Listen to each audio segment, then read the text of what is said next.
Olá, aquele abraço. Estamos começando mais uma edição aqui do nosso TVI News, aqui pela TVI, canal 24.2 da sua operadora TVC para o sul da Bahia, abraçando Ilhéus e Itabuna, nossa maior audiência. Cidades pioneiras na TV por assinatura em todo o norte, nordeste e centro-oeste do Brasil. Completando 20 anos, um abraço Ilhéus, um abraço Itabuna. Olha, gente, para você que assiste de outro lugar, né, que não tem a TV por assinatura, mas assiste aí pelo YouTube, nosso canal TVI Oficial, inscreva-se aí no canal, ative o sininho, faça parte dessa comunidade aí que já chega aí aos 14 mil, hein? Pertinho dos 14 mil. E convide amigos, parentes, vizinhos, colegas, né? Convide aí para fazer parte também dessa comunidade. Você também que baixou o nosso app, TVI Play Brasil, na sua loja de Androids, muito obrigado. Já são mais de 15 mil, né, inscritos. Muito obrigado. Nós estamos também com tviplay.com.br, onde você vê toda a nossa programação e pode acessar gratuitamente o Jornal à Tarde, onde você vai ter os destaques de notícias da sua cidade, da Bahia, do Brasil e do mundo, notícias atualizadas minuto a minuto. Olha, nesse momento nós estamos falando aqui dos nossos estúdios, diretamente do Alto das Comunicações no bairro de Fátima, em plena Mata Atlântica. Temperatura marcando aqui agora 27 graus, a mínima hoje foi de 18 e a máxima não passará dos 29 graus ao meio-dia. Não há previsão de chuva para os próximos 3 dias. Segundo o Climatempo, o sol vai brilhar forte e o céu vai ficar limpo, né? Sem nuvens. Ilhéus também com 27 graus nesse momento, 20 foi a mínima até às 6 da manhã e a máxima não passará dos 28 graus ao meio-dia, com previsão de sol forte também para os próximos 3 dias. No programa de hoje a gente vai falar sobre o Centro Histórico de Itabuna, com a representante aqui da associação, a Rosa Penza, que está aqui com a gente. A gente vai comentar também aqui sobre inteligência artificial, sobre as novidades desse campo, né, da internet. E a gente vai falar do assunto com o jornalista Kleber Torres. Vamos ter também um papo aqui com o Tagino Godin, um artista renomado aí do forró, que está em Itacaré e vai fazer lá, mais uma vez, uma participação muito bacana no Festival de Itacaré, tá bom? Então, tudo isso e muito mais a partir de agora aqui em nosso programa desta sexta-feira, Semana, né, da Pátria. Já vinha caráter hoje aqui de verde, amarelo e azul, né, as cores da nossa bandeira, comemorando aí essa independência do Brasil, que na verdade começou em julho, no 2 de julho aqui da Bahia. Vocês sabem, a nossa independência começou por aqui. Mas vamos começar o programa então com a Rosa Penza, que já está aqui com a gente. Semana passada, aliás foi esta semana, né? No início dessa semana a gente conversou aqui com a secretária de Desenvolvimento Urbano de Itabuna e a Rosa não concordou muito com algumas coisas que ela falou, né? Nos mandou um vídeo inclusive lá da Praça Otávio Mangabeira e hoje ela veio aqui para falar o que de verdade está acontecendo. Bom dia, Rosa. Olá, Barbosa. Bom dia a todos. Obrigada mais uma vez por esse convite estar aqui com você, viu? Obrigado a você. Rosa, o que é que está acontecendo no centro, né? Qual é a sua reclamação? Você que inclusive teve reuniões com o Ministério Público, você conseguiu algum êxito nessas reuniões? Esse momento agora é um momento que eu estou aqui representando a comunidade nativa de Itabuna e convidando a comunidade nativa para participar dessa mobilização, para que a gente possa fazer a salvaguarda dos nossos equipamentos comunitários, que são as praças e a mata ciliar. A Praça Otávio Mangabeira, ela é um equipamento que atende o público que vem para o comércio de Itabuna. Tá? Então, nossa atenção maior agora é esse equipamento que está em vias de ser entregue e eles não têm gestão compartilhada. Nós estávamos numa tratativa... Eu olho para cá ou para cá? Para a câmera aqui. Estava numa tratativa com a secretária Sônia, de Planejamento, fizemos reuniões, tem ata...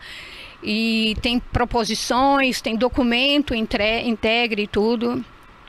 E agora de último ela disse que não é mais com ela, é com um rapaz chamado Mauro. Que é o secretário de Indústria e Comércio. Indústria e Comércio. Ele não é nativo daqui, eu não sei qual é a relação que ele tem com a comunidade nativa.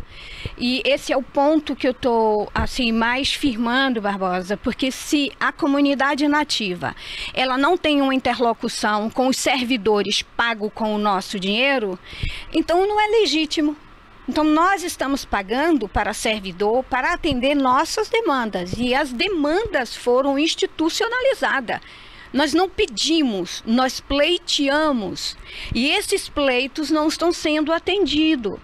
Então, nós ficamos inquietas, eu em especial, que você sabe que eu tenho esse lado bem ativista, sou nativa, e naquela nativa raiz mesmo, e estou indignada com essa falta de tato do poder público em não consolidar uma relação produtiva. Ok. Ô Rosa, você também nos mandou um vídeo, né? Nós passamos aqui ontem, onde as árvores da Praça Otávio Mangabeira estariam sendo prejudicadas, né? Estariam tendo suas raízes cortadas.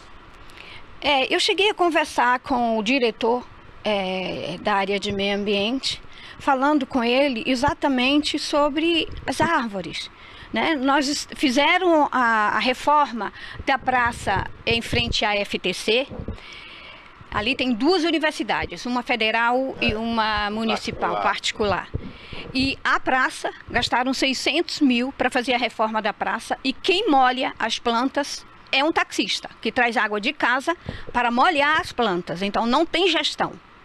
Tá? Então, fizemos uma tratativa chegamos a conversar com a universidade, porque são 2 universidades que têm curso de gestão ambiental. E como é que é isso? Tá? E a prefeitura, ela não tem uma relação de gestão. O que nós, enquanto comunidade, estamos pedindo? Gestão compartilhada. Já que ele não consegue fazer a gestão, vamos compartilhar essa responsabilidade, embasado no Estatuto das Cidades. O Estatuto da Cidade nos orienta que a praça é do coletivo, não é da prefeitura. A prefeitura tem a responsabilidade de fazer a parte de administração, segurança, iluminação, que já pagamos para isso. Mas a praça é do povo. Aquela música, ela foi embasada exatamente nesse contexto.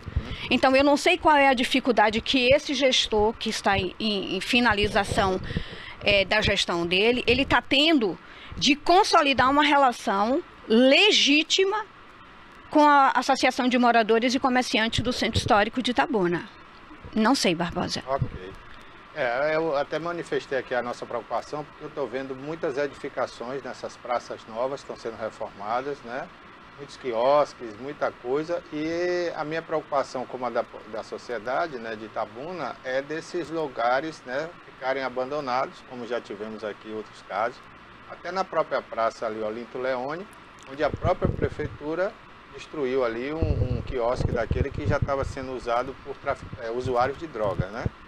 Então, se a prefeitura derrubou um quiosque numa praça porque não tinha manutenção, porque está construindo vários agora? Quem vai tomar conta desse patrimônio público? A Guarda Municipal a gente não vê.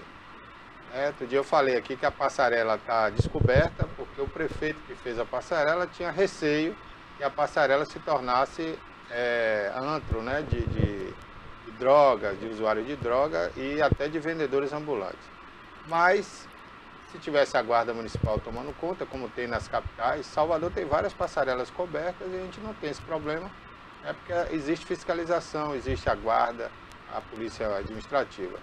Itabuna tem essa polícia administrativa e a gente não vê atuando. Eu entrevistei aqui o diretor, né, o secretário da CESOP, que é o Beto, né, o Humberto, que foi inclusive delegado, e questionei para ele, onde fica a Guarda Municipal? Cadê a Guarda Municipal? A Guarda quer prender bandido, quer agir como polícia, mas não cumpre seu papel administrativo, que é tomar conta dos bens e dos patrimônios públicos, né? E na época ele se queixou aqui do contingente, que é muito pouco e não sei o quê.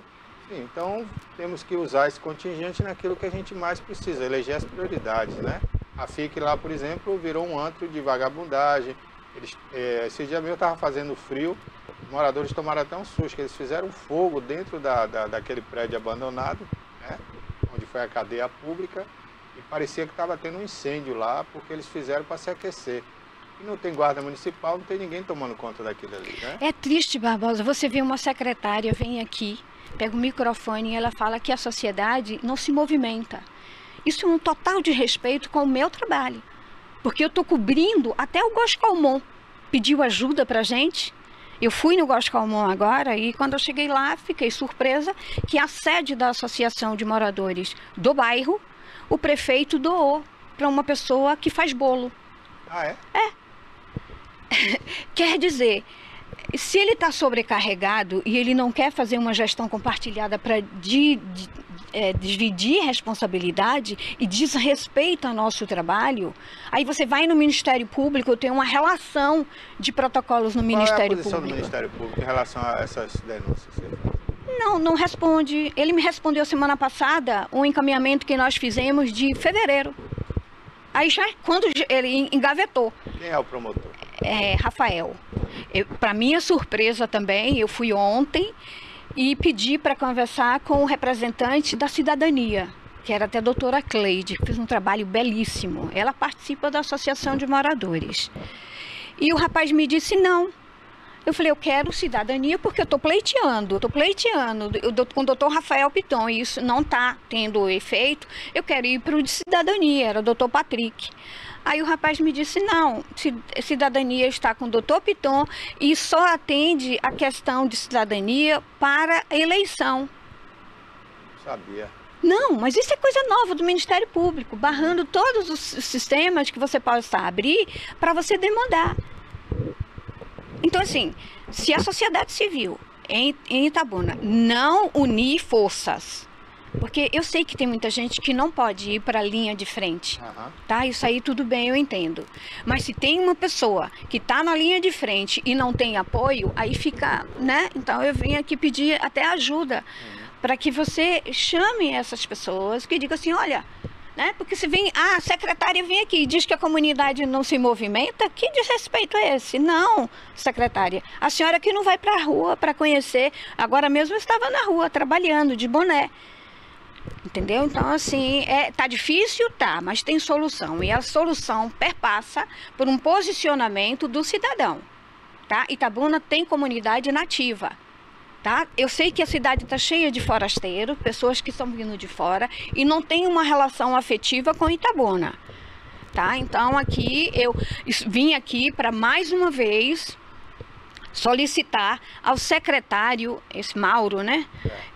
Que ele e a Sônia, porque a reunião era com Mauro, Sônia e doutor Humberto, para decidir o modelo de envolvimento. Sim, porque se a prefeitura dá uma associação, um prédio que é da associação do Góes Calmon, e nós estamos pedindo a ocupação daquele prédio que tem, inclusive foi até uma sugestão da Sônia, a associação de moradores ocupar um dos prédios que tem um banheiro embaixo, e agora recua.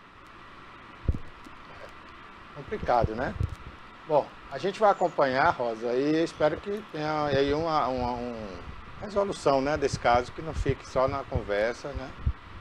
Às vezes até nem a conversa tem, né? Porque você disse que tentou uma reunião com os três, né? Não conseguiu. Não, a reunião já vem há uns 6 meses com Sônia. A tratativa era com Sônia. Juntamente com o Mauro e com o Beto? Com o Mauro nós tivemos uma reunião com ata e tudo, com muita gente. E a CDL não apareceu. Não apareceu. Não. Tá bom, eu vou tentar um contato com o Humberto Matos, né, que é o secretário. Ele está em campanha também para prefeito em Itapé, não sei se ele está em campanha lá e é servidor aqui? É. Lindo isso, né? Pois é, mas eu não sei se ele está conseguindo, né, conciliar as duas coisas, mas eu vou tentar uma conversa com ele e vou marcar uma entrevista para a gente falar sobre isso também. Até porque eu quero mais uma vez questionar essa questão das praças, né, e da guarda municipal, que o papel dela é esse, né? Guardar o patrimônio público. Barbosa, a situação é grave.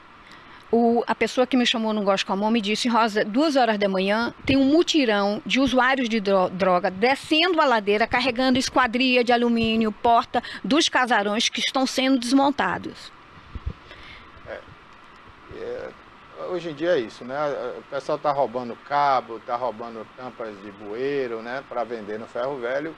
A polícia também, por sua vez, não vai aos ferros velhos ver quem são essas pessoas que fazem a reciprocação, né? Porque você comprar esse material e revender, isso é crime, né? E a prefeitura cede para a sede da Associação de Moradores do bairro para fazer fábrica de bolo? Isso aí também precisa ver, né? Porque o Ministério Público outro dia estava aí tirando tudo que era particular da área pública, né? Aquele que obtém lucro não pode usar bens públicos, patrimônio público, via pública, estava questionando tudo isso. E agora a Prefeitura faz isso aí, a gente precisa entender como foi esse processo, né? Se houve licitação para isso, se não houve. Foi bom você denunciar isso para a gente checar. Eu queria te agradecer, Rosa, mais uma vez, e parabenizar, né, pela sua luta aí. Eu sei que tem pessoas que vão achar até você chata, porque você vai ali e bate mesmo naquela tecla até resolver. Mas Itabuna precisa de coisas assim, né? Eu só não concordo muito com o que você falou do forasteiro, porque eu também sou forasteiro, né? Mas tem olha só, o forasteiro. Gosto muito daqui, né? Mas o forasteiro que se compromete com o patrimônio afetivo faz diferença. Tá? Agora, o forasteiro que vem e não tem essa relação com o patrimônio afetivo, porque na memória dele, o patrimônio afetivo ficou lá na cidade dele, então ele não tem uma relação afetiva. Não, com certeza a gente tem muito caso desse aqui, mas a maioria que a gente fala aqui, Rosa, inclusive dessas grandes empresas que se instalam aqui na cidade, gera aí meia dúzia de empregos e leva a renda toda para outro lugar, né? Infelizmente a gente tem muito isso aqui no nosso comércio. Agora, aquelas pessoas que vêm morar na cidade, né, que vêm fazer alguma coisa dentro da cidade, eu vejo aí uma relação boa, porque o fato de ser de fora, né, não quer dizer que não venha gostar da cidade. Se ele mora aqui, se ele tem alguma empresa aqui, né, e desenvolve o trabalho aqui, esse menos mal, esse é como eu, né, eu estou aqui há muito tempo, já me sinto parte da cidade, né. Então, eu acho que o fato de ser forasteiro não quer dizer que ele não ame a cidade. Agora, a gente precisa realmente ver as pessoas que querem o bem de Itabuna, né? Porque estar aqui, ganhar dinheiro aqui e não colaborar para que a cidade seja uma cidade melhor, né? No mínimo, aí é ser incoerente, né? No mínimo, porque se você está aqui, você tem que querer que essa cidade cresça. É isso que me move, né? Porque eu já vivi em mundos civilizados e quando eu venho para a minha cidade eu vejo que isso não existe, então isso não chega a ser um sacrifício para mim. Isso é uma questão de civilização. Eu tenho o costume de viver num ambiente que ele é salutar e eu vejo na minha praça, na minha cidade, isso não acontecendo, então eu faço isso meio que instintivo, sabe? Não é uma coisa programada, não. Tá certo. Muito obrigado, Rosa. Viu? Obrigada, Barbosa. O espaço vai estar sempre aberto aqui para você e qualquer outro cidadão que queira usar esse espaço aqui para questionar, reivindicar e tentar melhorar a cidade. Obrigada. Bom, gente, esse foi um papo aí com a Rosa Penza, né, representante aí da sociedade organizada aí através da associação, né, a Associação dos Moradores e Comerciantes do Centro Histórico de Itabuna. Beleza. Olha, agora a gente vai falar aí sobre tecnologia, né? Estamos aqui com o professor Pedro Burgos, né? Pedro Borges, cientista da comunicação e professor, né, do curso de TI, não é isso? Da UESC, Sistema de Informação. Senta aí, professor, fica à vontade aí. Vamos falar sobre as novidades aí, esse mundo tecnológico e a inteligência artificial, né? Que, na verdade, o propósito do computador, né, desde quando ele surgiu, era esse, né? Chegar a esse ponto, onde o computador não desenvolvesse só cálculos matemáticos, mas ficasse a serviço do homem, né, nessa inteligência artificial. O Google chegou muito perto disso, né?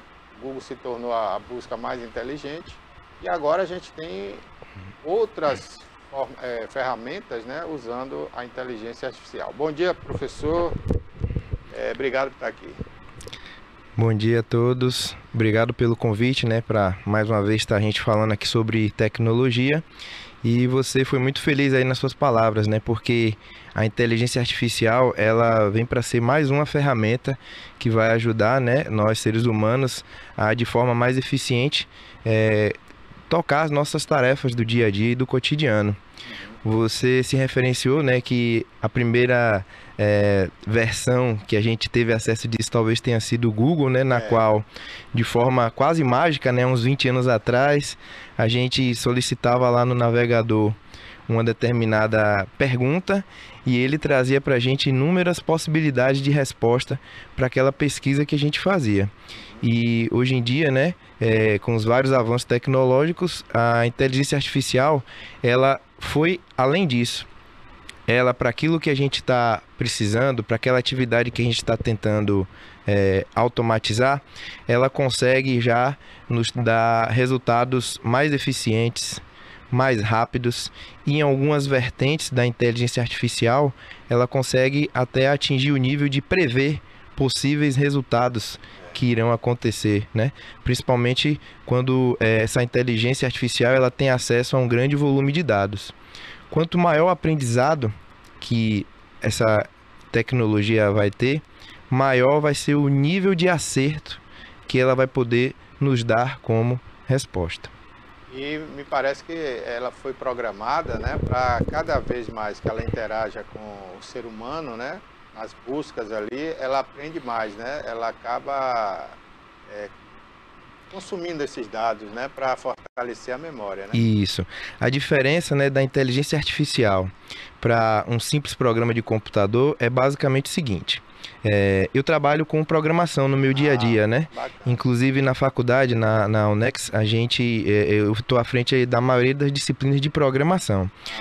E a programação, quando eu aprendi na faculdade, na UESC, há 20 anos atrás, era basicamente a gente tentar fazer com que o programa obedecesse fielmente às regras de negócio que a gente estava trazendo. Seja um sistema de vendas, um sistema financeiro, um sistema de controle de estoque. Então, mediante a regra, o nosso objetivo como programador é fazer aquele sistema de forma fiel, obedecer aquelas regras. E a inteligência artificial, ela foi além disso já. Nós já temos alguns sistemas com inteligência artificial que, inicialmente, eles recebem uma base de dados ao qual eles vão conseguir dar resposta com aquele conhecimento, aquela informação inicial que ele teve acesso. E com o passar do tempo, quanto mais ele é utilizado, quanto mais ele é abastecido de informações, ele consegue dar melhores respostas, ele consegue dar respostas mais eficientes e ele consegue dar respostas cada vez mais assertivas, né? Porque vamos imaginar alguma área da nossa vida na qual você sempre tivesse 95% de acerto. Eu acho que é um resultado excelente, né?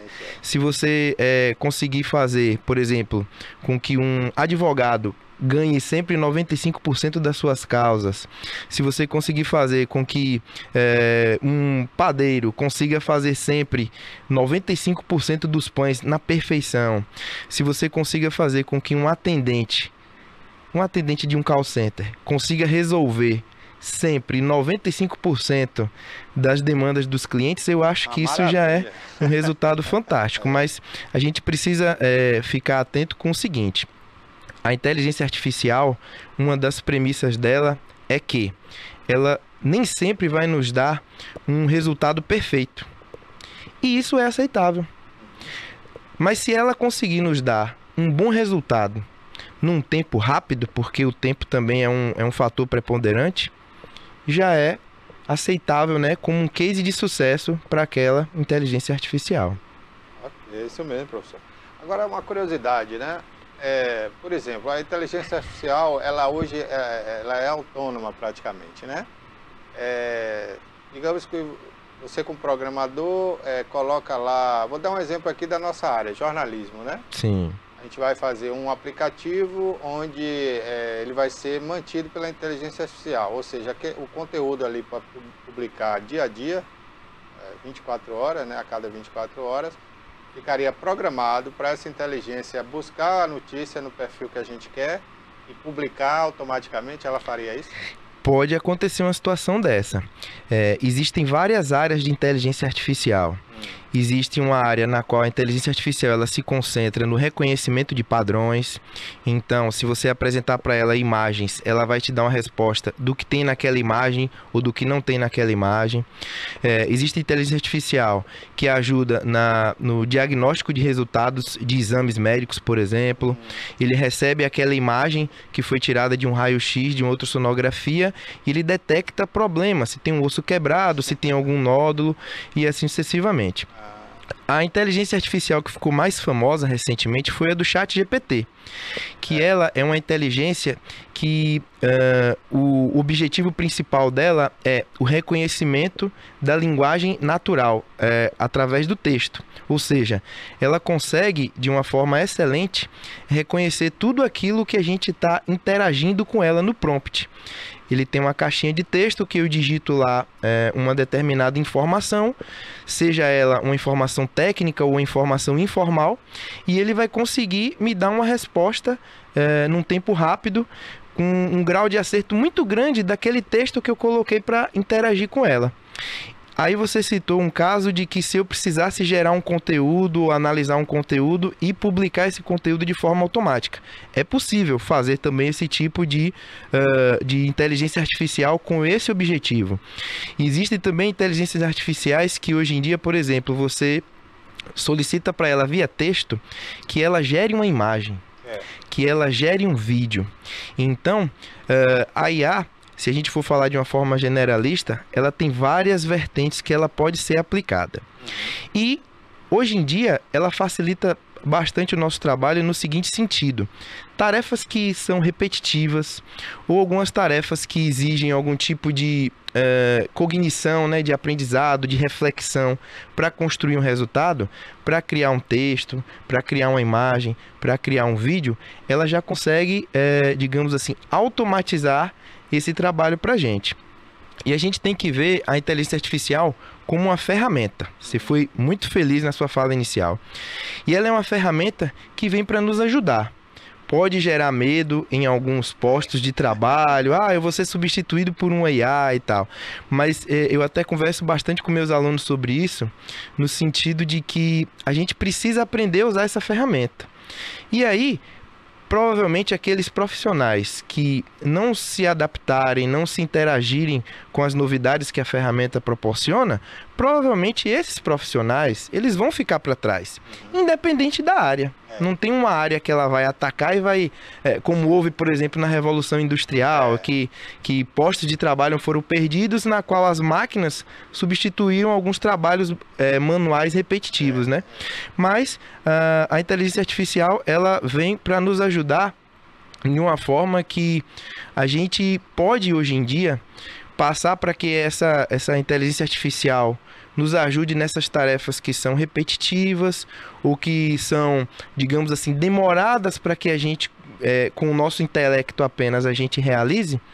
E com a ajuda dela a gente consegue produzir conteúdo, a gente consegue gerar resultados de forma mais rápida, independente, né, se a gente teve aquela ajuda ou não. Antes de vir aqui para esse bate-papo com você... Saiu o retorno aqui, só um minutinho. Saiu o retorno aqui, viu, pessoal? Tô sem retorno aqui. Desculpa aí, professor. Não, tranquilo. Antes desse nosso bate-papo, inclusive, eu fiz uma consulta, né, pro próprio ChatGPT para ele me dar umas dicas de que temas seriam interessantes de eu abordar aqui contigo. Ele sugeriu um monte de coisa, né? E aí, com o conhecimento que eu já tenho, eu filtrei aqui os pontos mais interessantes para a gente colocar no nosso bate-papo. Bacana. Inclusive, um deles aqui, né? Como as empresas estão se preparando para integrar a IA em suas operações, né? E quais os tipos de treinamentos estão sendo oferecidos aos funcionários para lidar com essa transformação? Excelente pergunta. A inteligência artificial, ela ainda é uma tecnologia muito recente. Então, provavelmente apenas as grandes empresas estão de uma forma mais acelerada utilizando essa tecnologia, né? E essa tecnologia, ela ajuda na situação de que você pode automatizar algumas tarefas, como por exemplo o atendimento de clientes. Antes, você precisaria ter um call center muito grande para poder atender um volume grande de clientes. Se você conseguir automatizar esse atendimento com o auxílio de alguma IA, você pode pegar aqueles mesmos funcionários que estavam no seu call center e redirecionar ele para outras atividades que tenham mais valor, que sejam mais necessárias com a intervenção de um ser humano. Outra coisa, a maioria das empresas hoje em dia já tem algum tipo de sistema, que tem algum tipo de banco de dados operando ali na empresa. A IA, ela, de posse desses dados, desse histórico dos dados, ela é fantástica para ajudar os gestores na tomada de decisão. né? Dependendo da área, do segmento, essa tomada de decisão, a gente pode pedir para que aquela inteligência artificial nos ajude a tomar uma decisão baseado em um determinado critério. Ó, esse mês eu quero que você produza para mim qual seria o melhor resultado para que eu efetue as compras quando eu for fazer uma promoção de 7 de setembro. No mês seguinte, eu quero que você diga para mim qual seria o melhor perfil de produtos para que eu abasteça o meu estoque para o Dia das Crianças. Em dezembro, me ajude a montar aqui o fator de compra do meu estoque para que a gente trabalhe para as vendas do Natal. Então, de posse de uma ajuda dessa, na qual um ser humano, com seu intelecto, ele até conseguiria também fazer essa análise, mas daria mais trabalho. Geralmente o ser humano ele faz esse tipo de análise pelo sentimento dele, pelas experiências anteriores, pelos costumes. Todo ano, geralmente no Natal, vende muito isso e aquilo. Né? Mas isso não é uma coisa, digamos assim, assertiva, que foi feito baseado em dados empíricos. É uma coisa que vai mais pela experiência daquele profissional. E no momento que você perder aquele profissional, aquela bagagem, aquela experiência, você vai ficar sem aquele resultado assertivo. A inteligência artificial, ela vem nos ajudar nesse sentido. Então, isso vale também para a gestão pública, por exemplo. Os gestores poderiam, né, de alguma forma, tentar utilizar esses recursos, essa tecnologia que já está disponível, mas ela ainda não está sendo muito utilizada, não está sendo utilizada em larga escala, digamos assim, para que eles melhorassem a eficiência da gestão pública, seja no atendimento ao cidadão, seja fazendo análise de dados para tentar entender quais são as necessidades mais urgentes, quais são as áreas, né, na cidade, no estado, que precisam de uma atenção maior, e assim sucessivamente. O leque que a inteligência artificial abrange, ele é muito amplo. Então, é um assunto que é da novo e que tem muito a crescer. O professor, o que a gente observa hoje é uma luta, né, um confronto, digamos assim, entre o professor na sala de aula e o aluno com a inteligência artificial. Não seria bom esse professor, né, o professor comum, não estou falando da sua área que é diferente, sim, né? Sim. Mas o professor comum da outras disciplinas, não seria interessante ele aprender a lidar com a inteligência artificial ao ponto de ensinar o aluno a utilizar a inteligência artificial ao seu favor e não da forma errada, né? Sim. Porque qual é a briga do professor? Ah, isso aí não foi feito por você, foi feito por uma inteligência artificial. Bom, então ele já tem ali o conhecimento básico para saber distinguir se foi o aluno ou se não foi. Então, se o aluno usa aquilo da forma errada, como se fosse o Google, né, que vai lá e plagia alguém ou copia o texto de alguém, né? O aluno precisaria estar apto a usar a inteligência artificial a favor dele e do ensino. Perfeito. Né? O que é que você acha? Eu tenho uma opinião, né, que como eu trabalho com educação no meu dia a dia, eu tenho uma opinião que a gente tem que estar aberto às tecnologias. Não adianta a gente querer ir na contramão, a gente querer brigar, a gente querer proibir. Porém, é necessário que haja uma educação para os nossos alunos mais jovens, para os nossos professores que já estão na ativa há bastante tempo. É necessário que eles recebam a educação de como utilizar a tecnologia da melhor forma, da melhor maneira, em seu favor.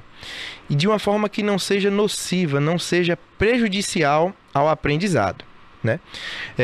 Esse ponto que você tocou é bastante sensível, porque realmente acontece esse conflito em sala de aula, né? Principalmente quando a gente fala do grau das séries mais fundamentais, né, do ensino, né? Na qual os alunos muito cedo, muito jovens, já têm acesso a celular, à internet, obviamente já têm acesso ao Google, a um chat GPT, a algum outro tipo de IA que vai ajudar ele. E esse aluno acaba usando essa tecnologia de forma errada, no sentido de que, em vez de ele estar usando a tecnologia como um potencializador dos conhecimentos e das habilidades dele, ele infelizmente acaba usando a tecnologia para fazer o trabalho dele, na qual o trabalho do aluno é o quê? Gerar conhecimento, é que ele absorva aquele conhecimento, aquelas habilidades necessárias para no futuro, ele se desenvolver como um cidadão. E aí, caberia ao poder público essa reciclagem dos professores que já estão na ativa, caberia aos pais também, de certa forma, tentar dar essa educação tecnológica para os seus filhos, né? Não pode deixar uma criança, um adolescente utilizar a tecnologia de qualquer jeito, porque isso, no final das contas, pode ser prejudicial para ele, né? Só que aí a gente está na seguinte situação. Nós somos a primeira geração, né? Que essa geração que está agora, que já nasceu com a tecnologia. E a geração anterior, a qual eu me incluo, qual você está incluso também, é uma geração que não tinha isso na nossa época, que a gente era criança, que a gente era adolescente. Então, muitos dos adultos hoje não sabem como educar os jovens, os filhos, nesse sentido, né? Como a gente, no meu dia a dia, eu estou no meio acadêmico, no 3º grau, eu incentivo os meus alunos a utilizarem a tecnologia. Por exemplo, eu não proíbo que durante a aula eles fiquem mexendo no celular, até porque geralmente as aulas acontecem num laboratório de computação. Tá todo mundo já na frente do computador. Não faz sentido eu querer proibir algum tipo de situação. Mas aí, ainda assim, há momentos que eu preciso de chamar a atenção deles. Pessoal, presta atenção aqui agora. Daqui a pouco vocês olham aí a tela, vocês usam aí o ChatGPT para ajudar vocês, do que seja, né? Então, eu acho que para minimizar esses conflitos, a gente precisaria, né, amadurecer essa nossa educação tecnológica. Exatamente. Porque se a gente deixar do jeito que está hoje, infelizmente, as crianças e adolescentes vão usar a tecnologia apenas para situações fúteis, para ficar vendo rede social ou assistindo vídeos que às vezes não vai acrescentar nada para eles, né? Então, eu acho que o ponto principal é esse, a gente melhorar essa educação tecnológica para todo mundo, adultos, professores, jovens e crianças. Agora, uma coisa hoje, né, que está sendo muito questionado nas redes sociais, inclusive pelo judiciário, né, pelas aquelas pessoas que mandam no país, eles querem doutrinar as redes sociais, querem doutrinar, né, tudo. E no caso da inteligência artificial, aí eu te pergunto, quais são os desafios éticos e sociais, né, para que seja desenvolvida essa inteligência artificial no local de trabalho? E de modo geral, né, porque as redes sociais também começaram de forma inocente, né, as pessoas foram se beneficiando delas. E hoje cada um usa da forma que quer, às vezes usa para atacar outra pessoa, para agredir alguém, né? E a inteligência artificial é um instrumento muito mais perigoso, né? Então, como trabalhar essa questão ética e social? Você falou aí dessa questão ética que a gente deveria ter no uso da inteligência artificial, né? E aí, quando a gente fala de inteligência artificial, no primeiro momento, quem assistiu alguns filmes futuristas, né? A gente vê que os seres humanos, eles são dizimados por inteligência artificial, que entra uma guerra entre humanos e a tecnologia. Mas esse ponto da questão ética, ele é bem importante porque a ética, ela se aplica a várias áreas da nossa vida, da nossa sociedade. E o uso da inteligência artificial, o uso da tecnologia é mais um dos pontos em que a ética também se aplica. Na pergunta anterior, você falou do conflito que tem entre professores e alunos. Esse conflito é gerado porque muitos alunos estão usando aquela tecnologia de forma sem ética, de uma forma corrupta, né? Para poder burlar determinadas atividades que ele deveria estar produzindo e que, na verdade, ele só está plagiando. Então, essa questão da ética na inteligência artificial é uma coisa que precisa ser tratada, precisa ser regulamentada. Para você ter um exemplo, a primeira versão do ChatGPT, né, ele era, digamos assim, agressivo, violento, nocivo, porque na base de dados que ele teve acesso para ele ter o aprendizado dele, deixaram aberto para ele consumir toda a internet. E aí a gente sabe que muitas redes sociais que estão na internet aí, elas infelizmente propagam muitas coisas negativas, o ódio, bullying e assim sucessivamente. E como esse tipo de conteúdo estava acessível para aquela IA, ela acabou absorvendo esse comportamento. Aí onde é que entra a ética? Uma segunda versão, uma terceira versão do ChatGPT, eles já direcionaram esse aprendizado, excluindo algumas fontes de dados, né? Como, vamos falar aqui, né, das redes sociais, do antigo Twitter, que hoje é o X, que hoje está até proibido aqui, né, Brasil. No Brasil, porque como a gente precisa produzir a tecnologia de uma forma que ela seja positiva, que ela venha nos ajudar, que ela traga coisas benéficas para o ser humano, infelizmente ela teve que, no seu portfólio de aprendizado, excluir algumas situações. E aí vem a questão ética, né? Se o pessoal lá, os cientistas que projetaram o ChatGPT, eles proibiram a IA de aprender com o Twitter, por que que nós deixamos nossos filhos acessar esse tipo de rede social, esse tipo de conteúdo? Então, a ética também se aplica à inteligência artificial, mas ela se aplica em muitas áreas da nossa sociedade, né? Uma coisa que eu, sempre que posso, que tenho a oportunidade, como nesse momento, eu gosto muito de falar com os pais, porque infelizmente nossas crianças, elas estão recebendo muita informação, elas estão sendo bombardeadas de muita informação hoje em dia, e a gente precisa ter um filtro, precisa ter um controle sobre essas informações que elas recebem. Então, sempre que possível, os responsáveis, os pais, deveriam, igualmente os cientistas do ChatGPT fizeram, colocar alguns filtros no conteúdo que as nossas crianças estão recebendo. Hoje em dia existem muitos dispositivos eletrônicos com acesso à internet. TVs, Smart TVs, né? A gente tem tablet, celular, computador, uma infinidade, relógio.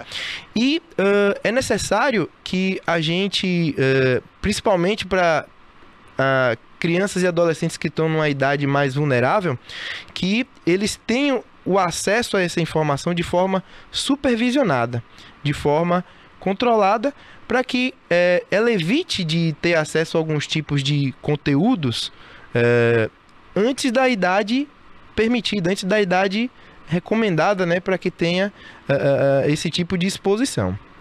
Bacana, viu? A inteligência artificial, professor, pode reduzir as desigualdades do mercado de trabalho ou, pelo contrário, pode agravar ainda mais?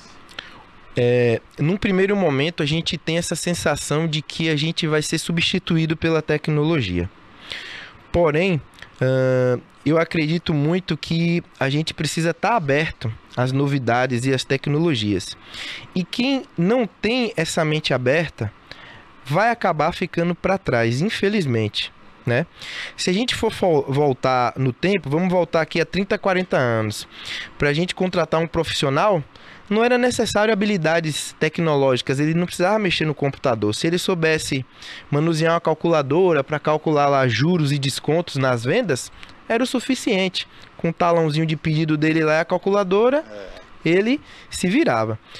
De 20 anos para cá, quem não souber mexer num computador, quem não sabia mexer no computador, para poder acessar um sistema, gerar um pedido, realizar um atendimento, já não era um profissional habilitado para trabalhar em determinadas empresas.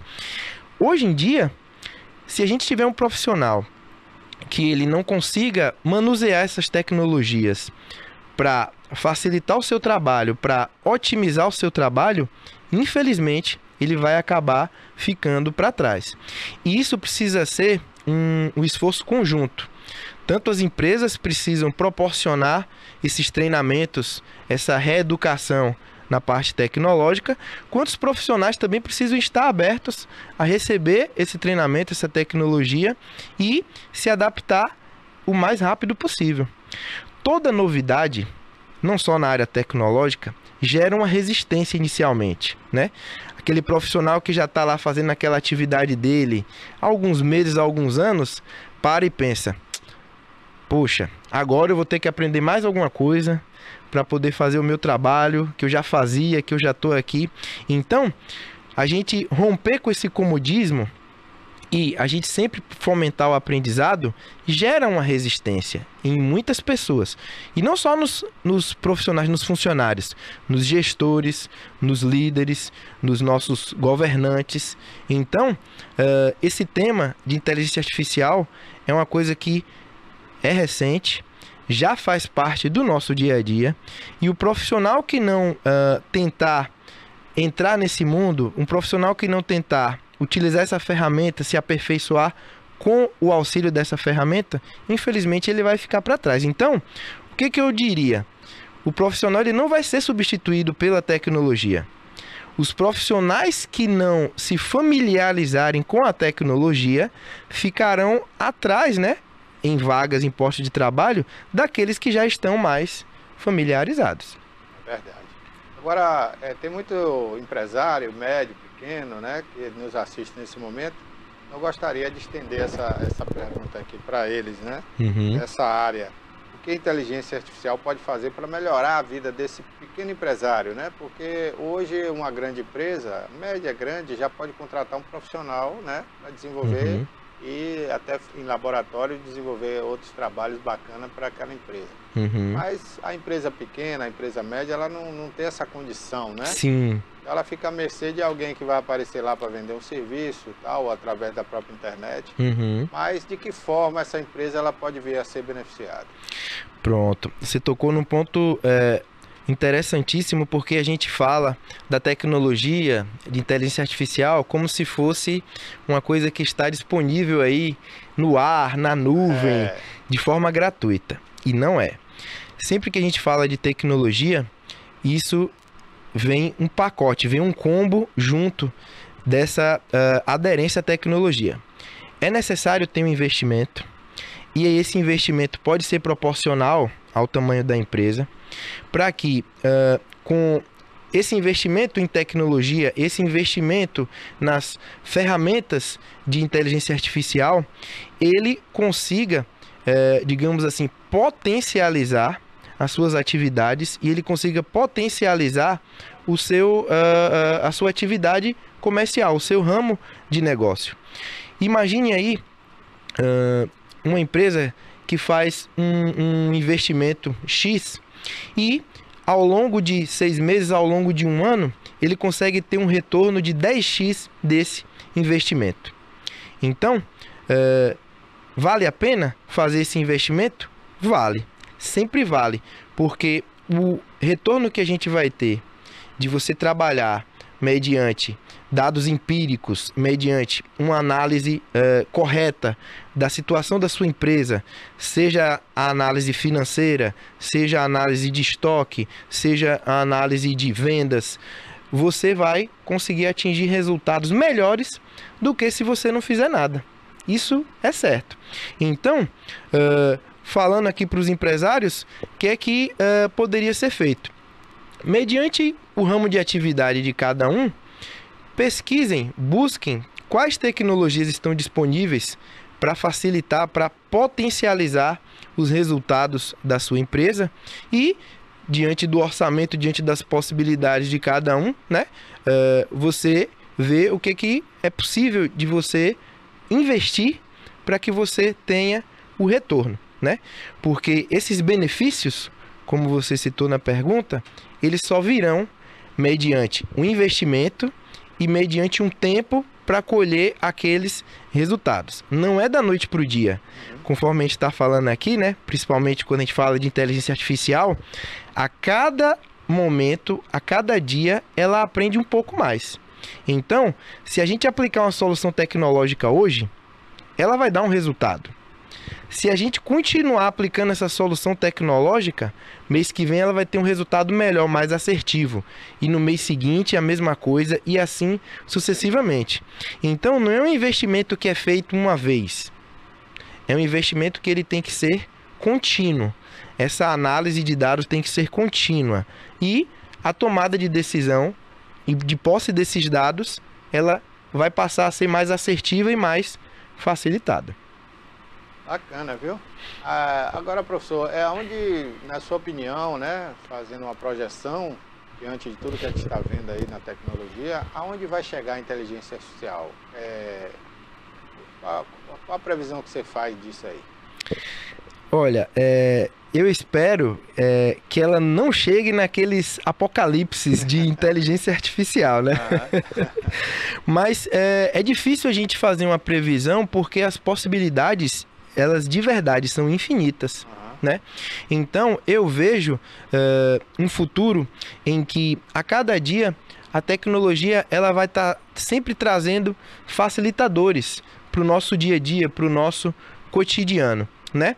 Esses facilitadores vão ser em várias áreas, seja você ter uma tecnologia que vai de alguma forma ajudar aquela pessoa que possui algum tipo de deficiência, seja ela auditiva, visão, alguma deficiência motora.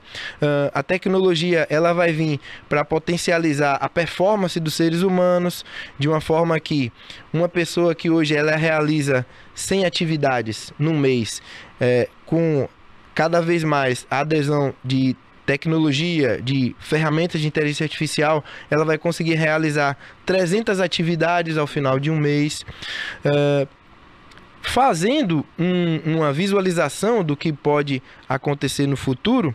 Eu imagino que a nossa interação com a tecnologia, ela vai ficar cada vez mais solta, cada vez mais livre. Hoje, para a gente manusear a tecnologia, a gente ainda usa muito as mãos, né? Então eu vejo que os próximos passos seriam a gente conseguir fazer uso dessa tecnologia pela voz, por gestos, por dispositivos que estarão conectados no nosso corpo, dispositivos que estarão interligados na nossa casa, no nosso carro, na nossa cidade. Então eu vejo o futuro, né? O próximo passo aí que a inteligência artificial vai estar entrando na vida das pessoas, né? E isso já tem um nome, isso se chama internet das coisas, né? Porém, é uma tecnologia que ainda não está muito difundida, né? Se você for para um primeiro mundo, talvez lá a coisa já esteja um pouco mais avançada. Mas falando assim de Brasil, Bahia, a gente ainda vê muito pouco esse tipo de tecnologia sendo aplicada na nossa sociedade. Agora, recentemente, se não me engano, foi essa semana, terminou em São Paulo uma feira de tecnologia, né? Onde já está acessível para, claro, quem pode pagar. Sim, né? A tecnologia precisa de custos, né? Alguém que tem que pagar a conta, né? Exato. Já está disponível a inteligência artificial, que a polícia hoje detém, né? Inclusive aqui na Bahia foi a pioneira, identificação, né? Do rosto da pessoa. Perfeito. E já dizer se aquela pessoa tem crime, se ela está sendo procurada, né? Sim. Então, uma pessoa que tem uma casa boa, tem um condomínio que pode pagar, pode já adquirir esse software, né? As câmeras, e vai identificar a pessoa que chegou ali. Se ela é procurada pela polícia, se não é. Então, isso já é um grande facilitador, né? A outra coisa que você falou é que já está disponível há uns 10 anos, é a automação da sua casa, né? Sim. Lá de onde você estiver, pelo celular, você está vendo tudo na sua casa e você pode ligar um equipamento, desligar, apagar uma luz, acender uma luz, né? Isso. E antes as pessoas iam viajar, deixava a luz acesa, né? É verdade. Depois veio aquele timezinho que você botava numa tomada e você deixava alguma coisa ligar e desligar no horário certo. Sim. E agora, pelo celular, você comanda tudo. Sim, né? você consegue você controlar, visualizar. Garagem, você fecha a porta da garagem, Perfeito. Né? Interessante, né? E tinha outras ações também da inteligência artificial que já existia e a gente não tinha, como você falou, a gente não tinha o acesso, né? Sim. Mas já existia. E por falar nisso, né? Eu lembrei aqui, rapaz, que há cerca de uns 30, quase 40 anos, eu era adolescente, eu assisti um filme, rapaz, naquela oportunidade, isso no final da década de 80. Final não, meados da década de 80. Esse filme já trazia no contexto dele a inteligência artificial. Olha que coisa, né? Sim. Tem mais de 30 anos. Então, o filme, a história se passava uma moça que usava o computador e o computador, ela fazia do computador um diário e esse computador se apaixonava por ela. Sim, sim. Ou seja, dessa época que você falou, a inteligência artificial ela era vista como uma ideia, uma possibilidade, né? E de alguns anos para cá, os cientistas conseguiram colocar em prática muitas dessas ideias, muitas dessas possibilidades. Dessa história que você contou desse filme, eu já presenciei uma cena da seguinte situação. Eu peguei um aluno meu, trocando mensagens, né, com o ChatGPT, e ele chamou o ChatGPT de ela. Ah, foi? Chamou pelo gênero feminino. E eu perguntei, por que você está chamando de ela? Ele não tem gênero. Se você chamar de dele, ele responde. Se você chamar dela, ele também responde. Aí isso abriu... Ele falou, vixe, não sei. É tipo assim, no inconsciente dele, né? Era um feminino. Ela estava no feminino, ele estava trocando as mensagens, aí eu não sei o teor da conversa e tal. E aí, ele, na psique dele, é como se ele estivesse conversando com uma pessoa do gênero feminino, né? Que interessante, como você falou, né? E esse tipo de situação acontece muito quando a gente imerge, a gente mergulha nessas tecnologias, a gente pode ter essas falsas percepções, né? Eu já vi também, aí é um filme mais recente, na qual existia uma inteligência artificial que foi feita para fazer companhia para pessoas solteiras e solitárias. E o caso que o filme abordava era justamente de um rapaz que ele era sozinho, muito sozinho, não gostava, não conseguia fazer amigos e tal, e ele acaba se apaixonando pela IA. E eu não duvido não que isso aconteça, né? Porque se a gente pensar, antigamente as pessoas elas ficavam trocando mensagens por chats eletrônicos e muitas pessoas se apaixonavam naquela fase da conversa via chat. Se aquelas pessoas já se apaixonavam naquela época, o que impede de hoje também uma pessoa se apaixonar nessa etapa de troca de mensagens de texto, né? Pode acontecer, estamos suscetíveis a isso. Inclusive, você já falou aí, né, que você tem hoje aplicativos que criam imagem, né? Sim. Então a pessoa está ali, solitária, ele pede para criar a mulher ideal para ele, sim, né? Sim. E a partir dali ele vai trocar ideia com ela. Isso, entendeu? E aí a imaginação, o sentimento daquela pessoa, a gente não sabe as consequências disso, né? Ou seja, é uma coisa, é uma tecnologia que ela impacta também no psicológico das pessoas, né? E é muito sério, é muito sensível isso, a gente precisa discutir mais, debater mais e tomar cuidado para que a gente use de forma correta. Correto. E isso me remete também a pensar o seguinte, hoje essa feira que eu me referi aqui, né, que terminou lá em São Paulo, ela apresentou também um cachorrinho robô, né, robótico. Inclusive esse cachorrinho aqui no Brasil já foi adquirido por várias pessoas que têm dinheiro, né? Um deles é aquele DJ Alok. Sim. Aonde ele vai, ele leva esse cachorrinho de estimação, que é um robô. E recentemente eu vi, né, um trabalho que está sendo feito no Japão, onde eles estão montando robôs com pele imitando a pele humana, né? Sim. E na verdade ele tem todo o revestimento dessa pele e engana qualquer um. Sim. Tem barba, tem cabelo, se for homem, se for mulher, né? Todo o trato na pele. E os movimentos estão muito próximos do movimento humano, né? Sim. Porque, por exemplo, eu mexo aqui meu braço de forma, né, tranquila, movimentos suaves, né? E o robô não. Antigamente a gente via aquele robô com esses movimentos mais... Era coisa mais... não era muito fluida, né? Era uma coisa mais quadrada. Exatamente, E hoje não. Tá fluido, né? Como você falou. O movimento tá bem suave. Tá natural, né? Tá bem próximo do que é um ser humano. Bem próximo do humano. Quando aqueles robôs forem colocados a público, vai ser difícil a pessoa, pelo menos assim, a longa distância, né? A 5 metros, definir se ela é um ser humano ou não, né? Perfeitamente. Então, para aqueles homens que colecionavam até bonecas infláveis, era uma coisa tosca, né? Ter um robô daquele em casa vai ser uma maravilha, né? Sim.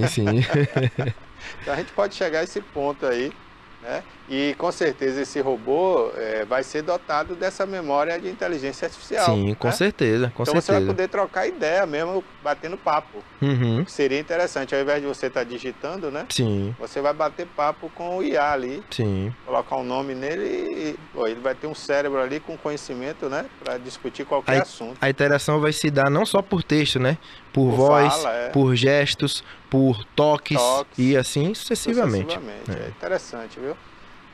Esse é o medo, né, da inteligência artificial, quer dizer, dotar um robô com essa capacidade de imitar um ser humano, né? Isso. E confundir muita gente. Esse medo, ele faz parte da comunidade científica no seguinte ponto. Quando a gente conseguir chegar nesse nível, nesse ponto, esse Android, né, esse humanoide dotado de inteligência artificial, talvez ele tenha consciência também, né? Então, qual seria a diferença, né, entre um humanoide desse e uma outra pessoa? Se ele consegue realizar as mesmas atividades, ter a mesma interação, né? Então, é isso. É isso aí. Nós estamos conversando aqui com o professor Pedro Borges, cientista, né, da computação e professor da universidade, né, do curso de TI, né? Sistema de Informação. Nós estamos no horário aqui, né, do Assunto com o jornalista Kleber Torres, né, Kleber? Daqui a pouquinho o Kleber vai aparecer para a gente aí. Vai ficar com óculos escuros mesmo, Kleber? Tirar. Senão o pessoal vai pensar em casa que você está de ressaca. Bom dia, Kleber. Bom dia, ouvintes. De volta aí ao Assunto Pronto, o Kleber já está aqui com a gente. Vamos aproveitar, Kleber, já estamos no seu horário, interagir aqui com o Pedro, professor, né? Pedro Borges. Eu estou ouvindo a conversa dele sobre tecnologia e inteligência artificial. E, por exemplo, os caras estão mandando uma mensagem por telefone dizendo que se você votar em fulano se for uma pesquisa, 2, né? Isso é uma pesquisa ou pode ser um golpe para botar um número e ser grampeado, hackeado? Se for só assim perguntando digite 1, digite 2, acredito que é uma pesquisa. Mas se ele estiver te pedindo, digite os códigos que eu acabei de te mandar, aí pode ser uma tentativa de golpe. E não passar dados pessoais, né? Caso CPF, essas coisas, entendeu, Kleber? O golpe vem muito através disso, né? Porque os golpistas também eles telefonam para a pessoa, olha, o senhor fez uma compra no mercado, não sei o que, tal, R$1.500, tal, e tudo. Tem muitos golpes hoje na internet, né? E com a inteligência artificial ficou mais fácil, né, para o bandido também, que pode adquirir aquele software, aquele aplicativo, né? E aplicar um golpe. Por exemplo, recentemente, eles colocaram o dono daquela rede de lojas, Avan, aquele careca, eu esqueci o nome dele agora, né? Colocaram ele falando que estava vendendo, que estava doando aparelhos de ar-condicionado. Eu sei. Olha, ele não ia doar nada, né? Agora ele dizia lá, olha, eu estou doando o aparelho de ar-condicionado para você, porque o calor vem aí, é muito grande. Agora você tem que fazer um depósito para ajudar o povo do Rio Grande do Sul. Olha que coisa.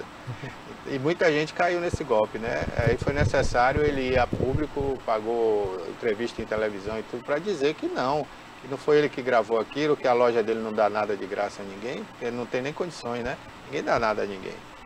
Mas é um absurdo isso, o uso da imagem e da fala de outra pessoa. Isso já extrapola a questão ética, isso já é um crime absurdo, né? Sim, né? É um dos maus usos, né, da tecnologia, da inteligência artificial, a utilização dessa ferramenta para praticar crimes, né? Mas essa tecnologia, a IA, ela também é utilizada na prevenção de fraudes, né? Exemplo, se você geralmente tem hábitos de consumo sempre nos mesmos lugares, nos mesmos estabelecimentos, valores próximos a cada mês, a IA ela consegue prever certas fraudes quando seu cartão, sua conta for movimentada de uma forma que fuja do padrão. Então, há esse monitoramento na qual, quando houver uma movimentação financeira que foge aquele padrão que ela está acostumado que você opere, aí ela já detecta aquilo como uma possível fraude. Já aconteceu um caso comigo nesse sentido, na qual foi feita uma compra no meu cartão em outro estado e na mesma hora eu recebi um alerta no celular, olha, foi você mesmo que fez a compra tal? Aí obviamente não tinha sido eu. E eu liguei para a central de atendimento do cliente e aí eu confirmei que não era eu, que eu estava sofrendo um golpe e imediatamente eles, digamos assim, estornaram aquela compra, bloquearam aquela compra de forma que eu acho que o golpista não conseguiu nem sair com o produto da loja que ele estava, porque foi tão rápido, né, que houve essa resposta àquela anomalia no meu padrão de consumo, que a inteligência artificial conseguiu evitar que aquela fraude, que aquele crime acontecesse. O meu telefone, por exemplo, né, o sistema que eu uso, ele tem um dispositivo, né? Eu fui fazer uma operação esse dia de um outro aparelho, eu queria trocar de aparelho, imediatamente eu recebi um aviso que um aparelho com o IP tal estava acessando minha conta de tal lugar, que era o local que eu estava, né? Se não fosse eu, que eu imediatamente falasse ali. Então isso é bom, né? Isso, né? Então... O Google também tem esse procedimento. O Google também de segurança, né? Se você acessar seu e-mail de outro lugar, ele vai avisar, né? Foi necessário colocar esses tipos de mecanismos de segurança, porque nos últimos anos houve muito vazamento de dados, né? Na qual empresas de tecnologia, elas eram... de forma ilegal, hackeadas, no sentido de que os dados dos usuários que usavam aquela tecnologia foram expostos. Aí que os dados eram esses? Contas de e-mail, números de celular, senhas, dados pessoais. E aí foi necessário criar mecanismos de segurança em mais de um fator, além de apenas você digitar o seu login e sua senha, né? Então, à medida que a tecnologia vai avançando, surgem novas possibilidades de crimes, de golpes, e em contrapartida também vão surgir novas ferramentas para tentar evitar e prevenir, né, que esses crimes, esses golpes, eles realmente sejam efetivados. Agora a IA também pode ser usada para outros fins, né? Por exemplo, você fazer um romance, você pode fazer consultando a IA, dar um roteiro, ele vai lhe respondendo. Isso não acaba com a criação do ser humano? Não vai impactar? O senhor tocou num ponto bem importante, né? Num primeiro momento a gente tem essa sensação de que a gente vai estar sendo substituído, né? E que aquele conteúdo que é gerado, ele não tem um valor autoral, né? Mas esse é um das formas errôneas de se usar a inteligência artificial, né? Eu geralmente gosto de pensar da seguinte forma: se eu fosse um escritor de um romance, de um livro de um determinado tema, eu, num momento em que eu tivesse com pouca criatividade, eu pediria sugestões para a ferramenta. Sugira para mim escrever tal coisa em determinado tema. De posse das sugestões, né, de posse de ideias que seriam apresentadas, aí eu iria, digamos assim, colocar a minha criatividade, a minha autoria naquele conteúdo que seria produzido. E eu tô falando isso aqui para vocês porque de uns anos para cá, de um tempo para cá, eu tenho utilizado desse pensamento, desse artifício, por exemplo, para preparar algumas aulas. Eu já tenho aquela aula pronta, digamos, o conteúdo eu já tenho. Mas aí, determinada turma é muito grande, aí eu peço uma dica: me ajude a pegar esse conteúdo e aplicar numa turma de 50 alunos, numa turma de 60 alunos. Aí ele dá uma sugestão, divida em grupos de 6, em grupos de 8, faça tal coisa, deixe 10 minutos para eles debaterem, 15 minutos para eles produzirem, e ao final faça com que cada equipe apresente em 5 minutos. Ou seja, esse tipo de sugestão é bem válido. Na verdade, isso. Se eu fosse fazer com apenas o meu conhecimento, o meu intelecto, eu conseguiria também esse tipo de resultado. Mas talvez eu levasse muito tempo pensando, poxa, como é que seria essa aula?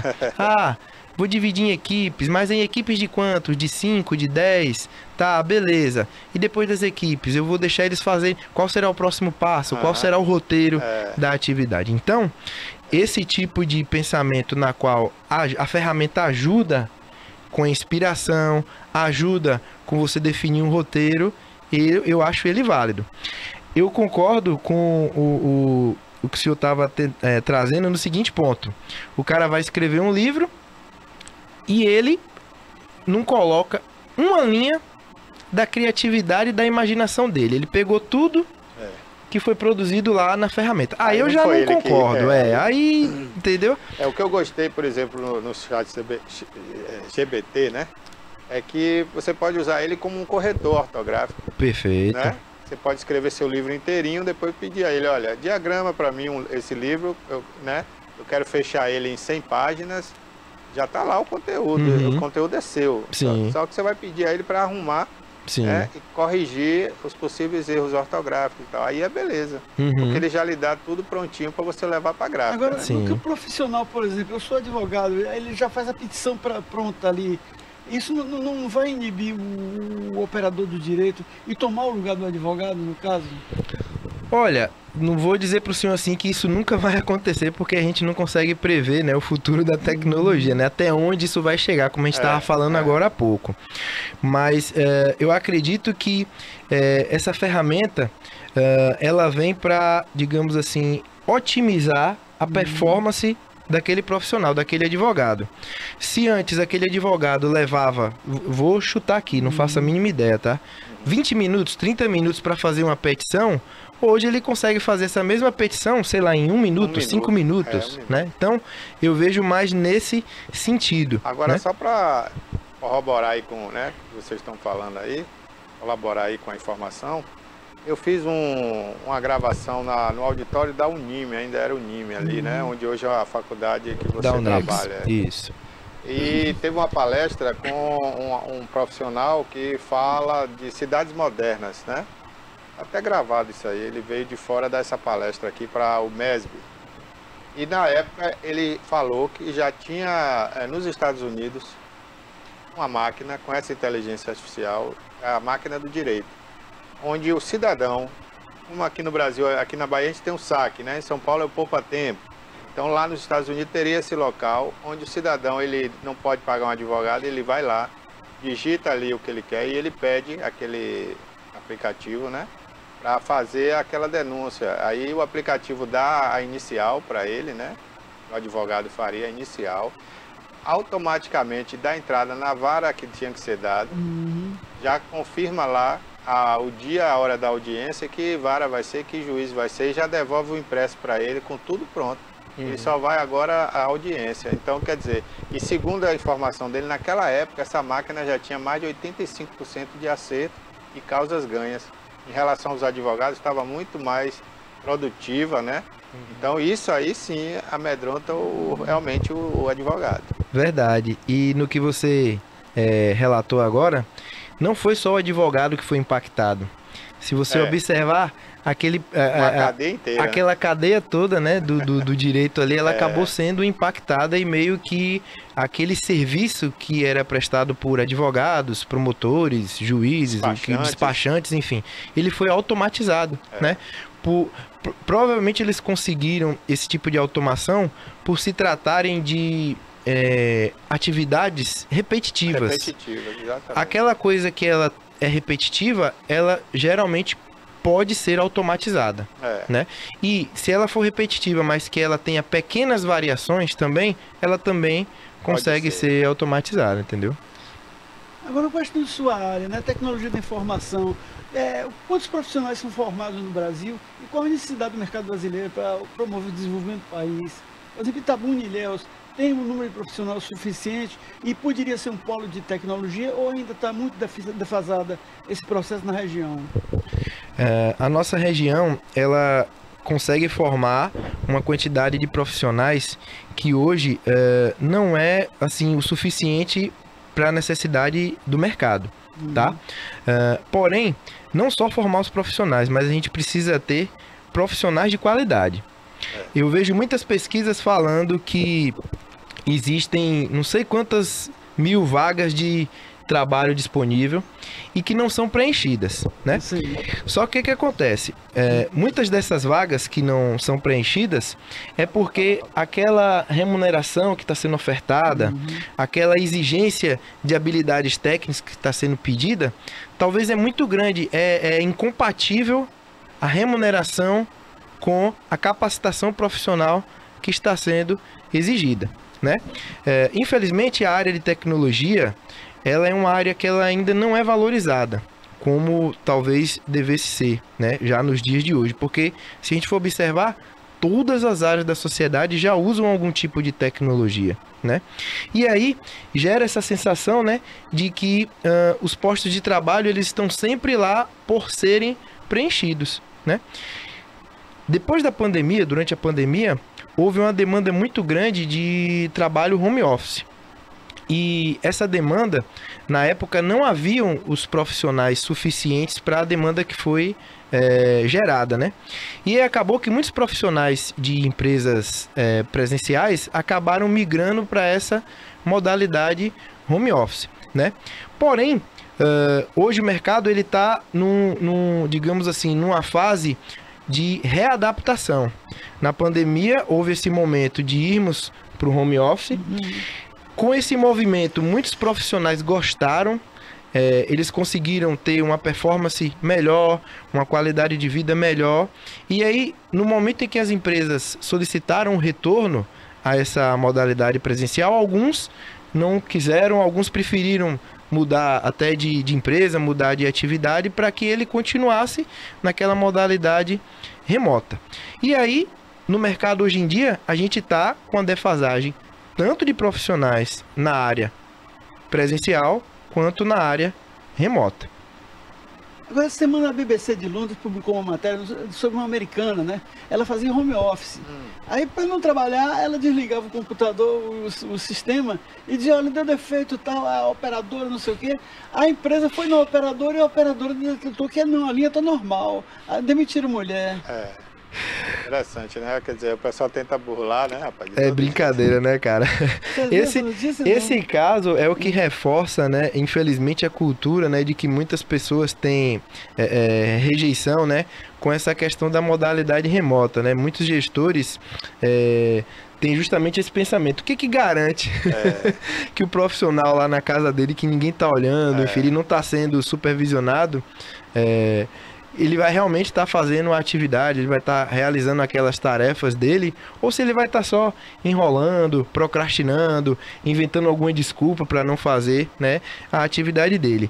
Mas para esse tipo de situação, é necessário que a empresa ela tenha ferramentas na qual aquele profissional ele esteja sempre motivado.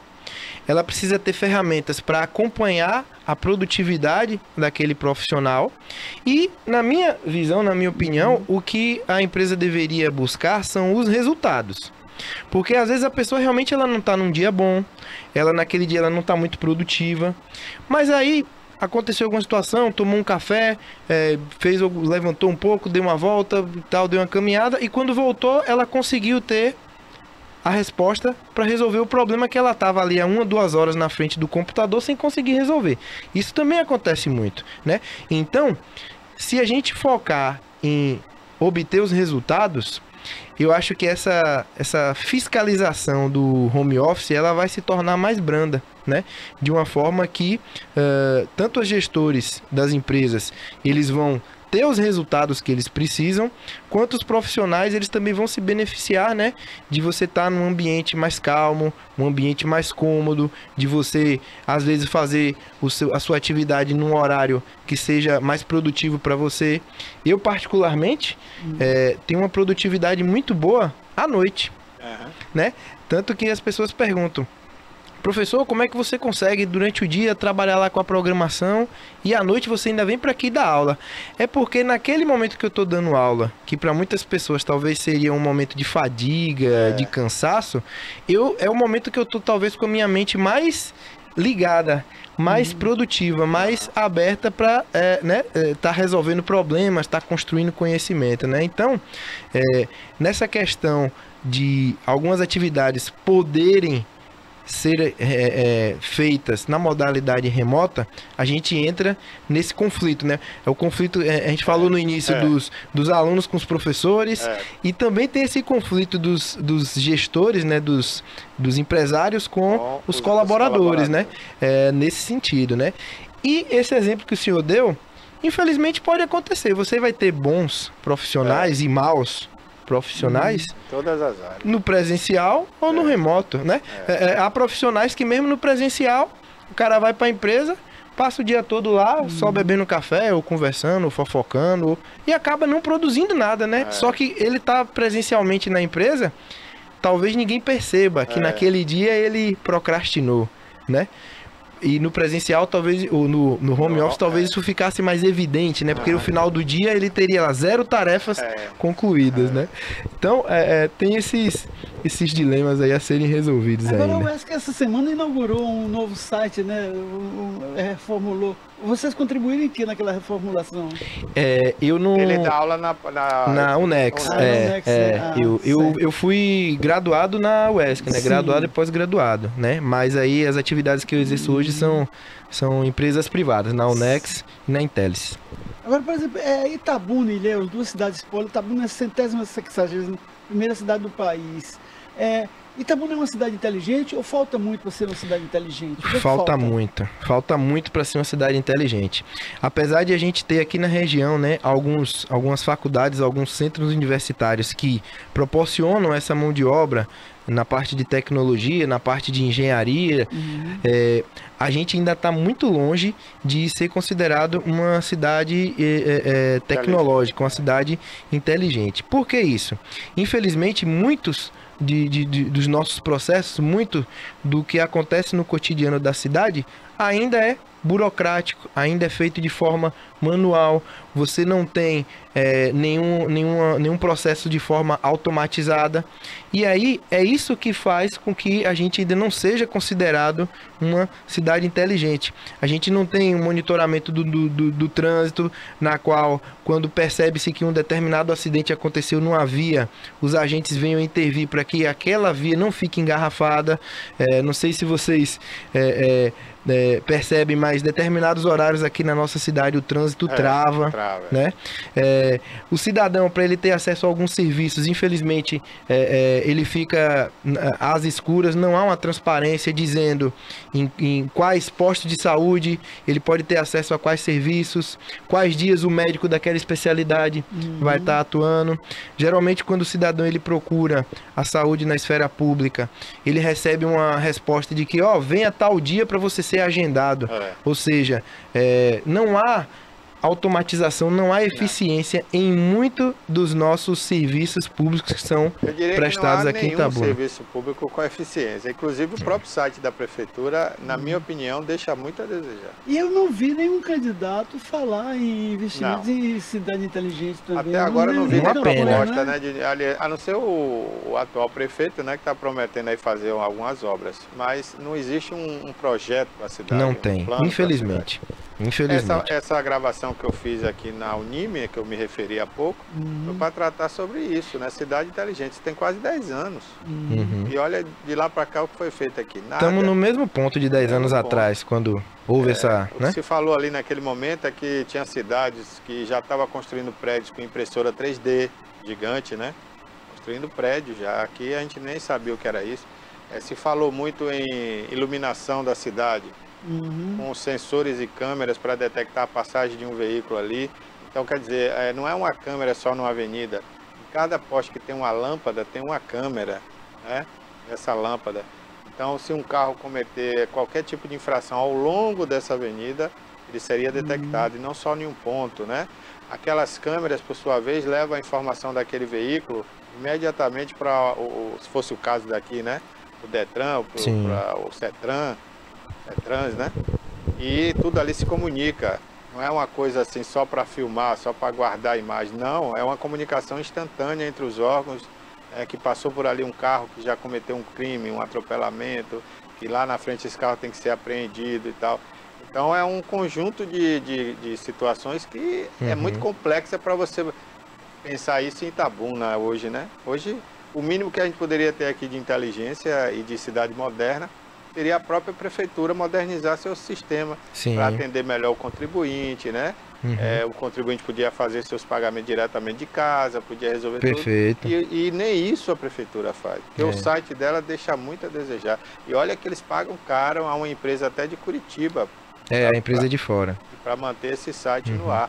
E o site não presta. E dando um relato sobre esse problema que você citou aqui em Itabuna, eu tenho vários vizinhos lá no meu prédio que eles têm dificuldade na época do pagamento do IPTU para ter acesso ao boleto do IPTU. Imagina. Se nem a forma de da cidade obter os recursos, cobrar, tá funcionando bem, imagine, né? Outros pontos, né? Agora tem aquele recurso do vídeo, de monitoramento de vídeo, que você pode prender até marginais e tal, e se usa, né? Agora aquilo ali também é muito repressivo também, num país em que a oposição, como na Venezuela, está no pau do canto, você identifica o opositor na rua e prende o cara, quer dizer... E agora, eu estava até falando aqui, Kleber, que acho que terminou ontem uma feira em São Paulo, que apresentou inclusive esse sistema para qualquer pessoa, porque até agora era só para governo, né? Eu sei. Não, e agora tá para você. Se você quiser comprar esse software para botar na sua casa, quando chegar alguém lá, vai identificar aquela pessoa para você, entendeu? Então não é só mais a autoridade que vai ter acesso a isso, não. Eu acho que vai virar um grande Big Brother. Sim. Sim. Agora, a tecnologia acabou com a privacidade do indivíduo, com eu, Kleber, a pessoa, ser uma pessoa fácil de você detectar. Você sabe meu CPF, meu endereço, meu não sei o que, meu telefone. Sabe até seus até passos. Minha voz sabe e gravar. Para onde você foi, para onde você veio. Sim, de certa forma sim, isso é um outro ponto sensível lá daquela questão ética que a gente falou mais cedo. É um preço, né, que a gente paga por estar imerso nessa tecnologia, né, na qual, mesmo sem você de forma explícita autorizar, a tecnologia ela já está te monitorando.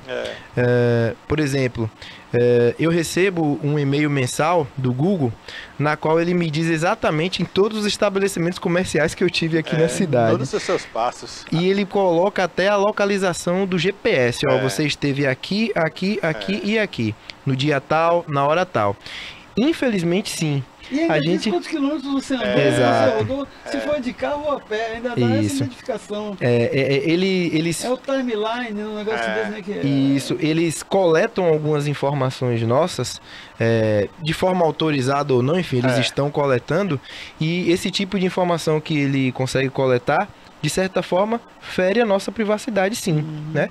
De um passo que ele obtém informações sobre os usuários que às vezes nem o próprio usuário sabe ou lembra ou está preocupado em monitorar, né? E aí, além desse tipo de situação, a gente também perdeu a nossa privacidade na questão das imagens. Se a gente for observar, hoje em dia, de forma privada ou no setor público, vários locais já possuem vídeo monitoramento. Eu tenho uma câmera de vídeo monitoramento na minha casa. No prédio que eu moro tem um circuito de vídeo monitoramento. Na empresa que eu trabalho tem um circuito de vídeo monitoramento. Então, de fato, e você recebe imagem por telefone ainda. A nossa privacidade ela já foi embora. Passou um filme recentemente e o cara ficava em uma central na casa dele, controlando o passo de uma mulher. Estava vendo esse filme recentemente, acho que foi semana passada, né? E aonde ela ia, ele conseguia localizar por câmeras daquele setor, daquela rua. Ele é como se fosse um grande hacker, né? Que tinha acesso a essas câmeras de ruas, de avenidas, de tudo. E pelo celular dela ele ia vendo a localização. Até que ela descobre, porque onde ela ia, tinha gente perseguindo ela, né? Porque ele botou gente para pegar e raptar essa mulher.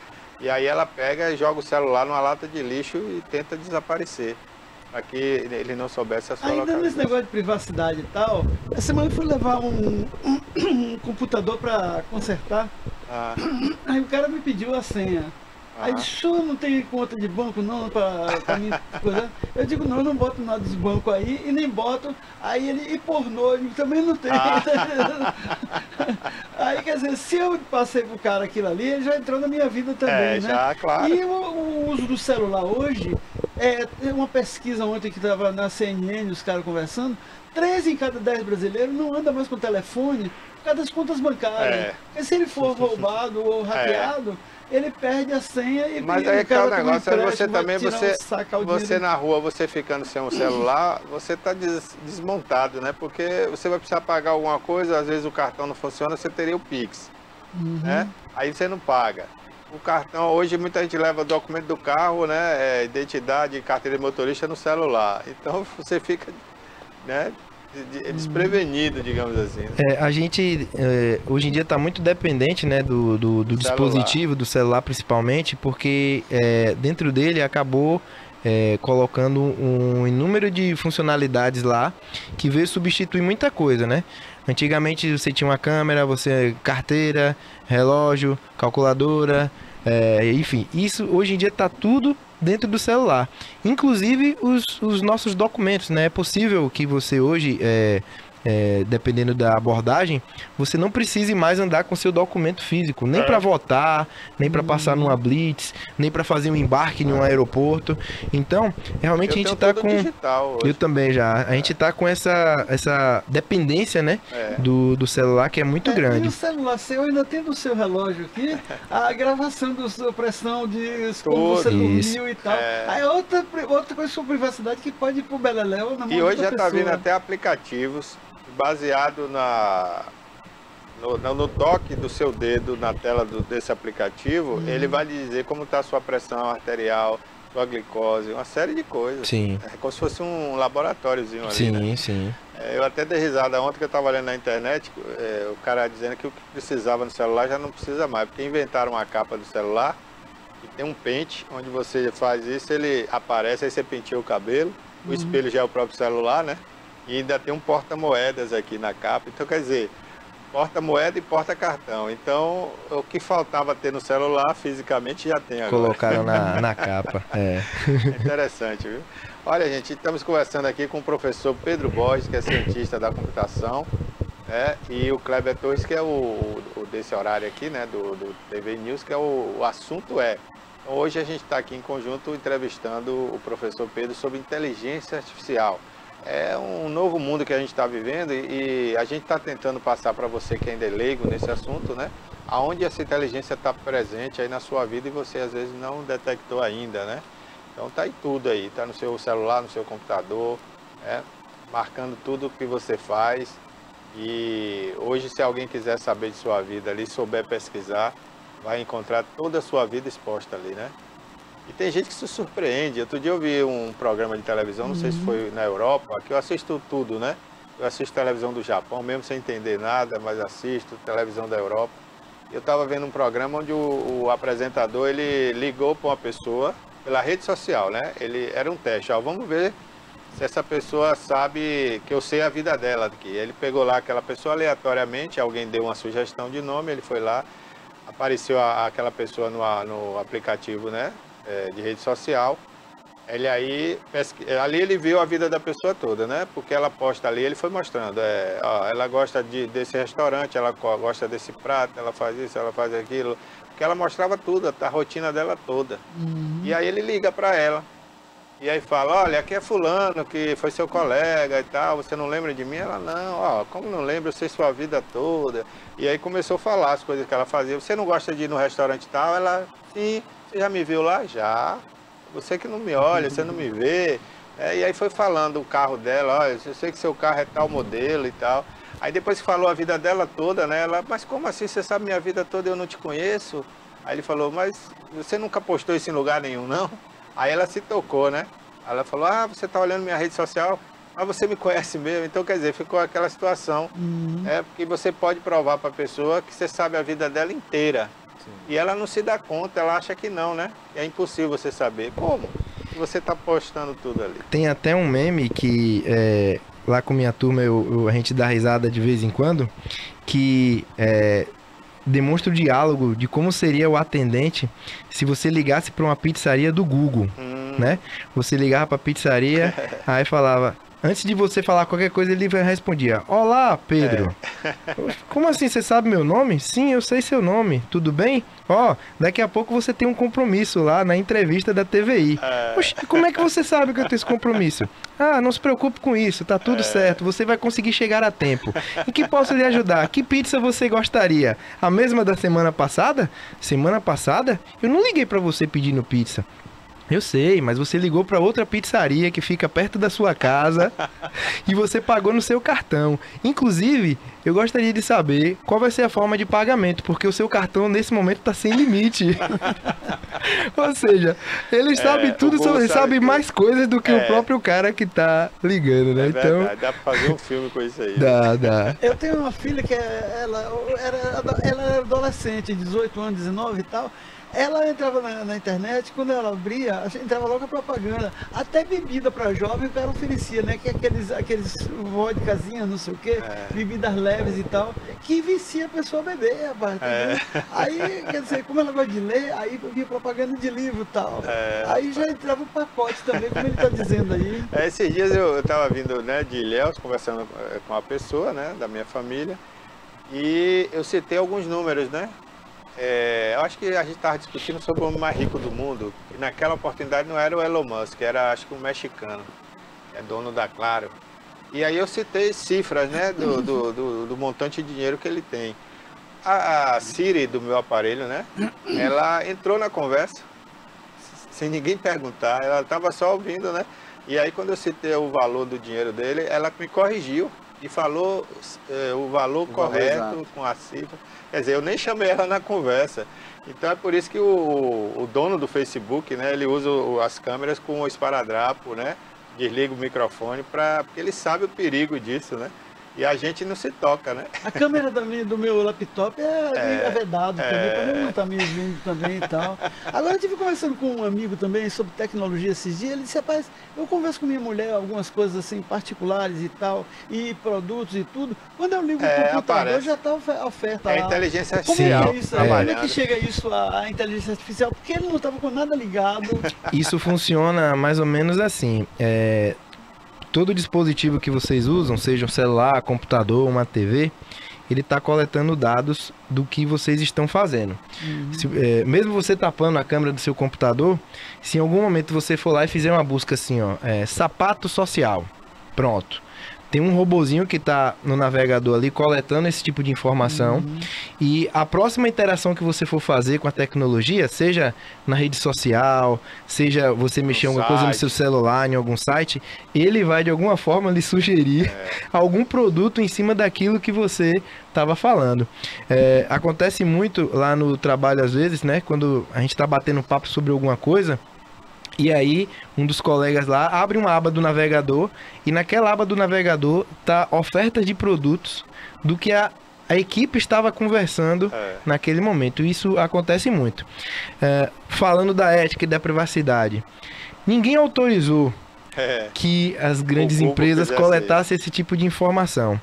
Porém, também não existe uma regulamentação proibindo isso. Não existe. Já que não é proibido, vamos usar, né? Eles estão usando e aí eles revertem isso para tentar potencializar anúncios e vendas e sugestões específicas para aquele usuário, porque não adianta eu fazer uma propaganda de sapato para todo mundo. Eu não vou atingir todo mundo, mas aquelas pessoas que de alguma forma buscaram ou falaram sobre isso, aí faz sentido ele oferecer aquela propaganda, porque ela vai ser mais assertiva, né? Inclusive, Kleber, existe um leilão segunda a segunda. Enquanto nós estamos conversando aqui, tem um leilão na internet que funciona por segundos, né? Milésimo de segundo. Então, assim, quando você falou sobre o sapato com a gente aqui, né? Ele está ouvindo aqui, ele já manda essa informação. Aí, digamos, você que é jornalista, você tem um site e você fez um contrato com a empresa, né, de publicidade, digamos uma agência, eu tenho uma agência de publicidade, você fez um contrato comigo e você quer um anúncio no seu site, né? Então esse anúncio, ele não vai ficar lá o mês todo não, esse anúncio entra na medida que Pedro entrou no seu site para ler uma notícia e a inteligência artificial detectou que ele falou de sapato. Aí ele vem, em menos de um segundo, é uma fração de segundo, ele vem na minha agência, ele já sabe que eu tenho uma demanda para o Google de anunciar sapato, ele busca aquele anúncio e oferece a ele através do seu site. Perfeitamente. Então você vai ganhar o dinheiro do anúncio, porque a minha agência vai saber que ele acessou o sapato pelo seu site e vai cobrar aquele valor e eu vou mandar para sua conta porque eu estou anunciando no seu site. E são dois valores que são envolvidos aí. Um valor número 1 é para ele fazer o anúncio nessa área que você destinou no seu site. Isso. E se houver um clique naquele anúncio, aí você ganha um segundo valor referente àquela publicidade. Um negócio. Isso. Antes a publicidade ela era estática, né? Você precisava em determinadas áreas do site ou do jornal, da revista, o que seja. Contratar um mês, 2 meses, isso. Ou 3 meses. E você alugava, você reservava aquele espaço. Hoje não. Hoje, esse tipo de publicidade, ele é feito por demanda, né? Quando tiver a demanda naquela região sobre aquele tema, para aquele público-alvo, aí aquela propaganda vai ser exibida. E às vezes nem necessariamente no espaço que ele reservou para publicidade. Ela pode aparecer como um pop, que é uma janelinha que vai abrir pop-up, vai abrir ali na frente da notícia. E eu vou ter que ver ali, porque está na frente da notícia que eu queria ver, né?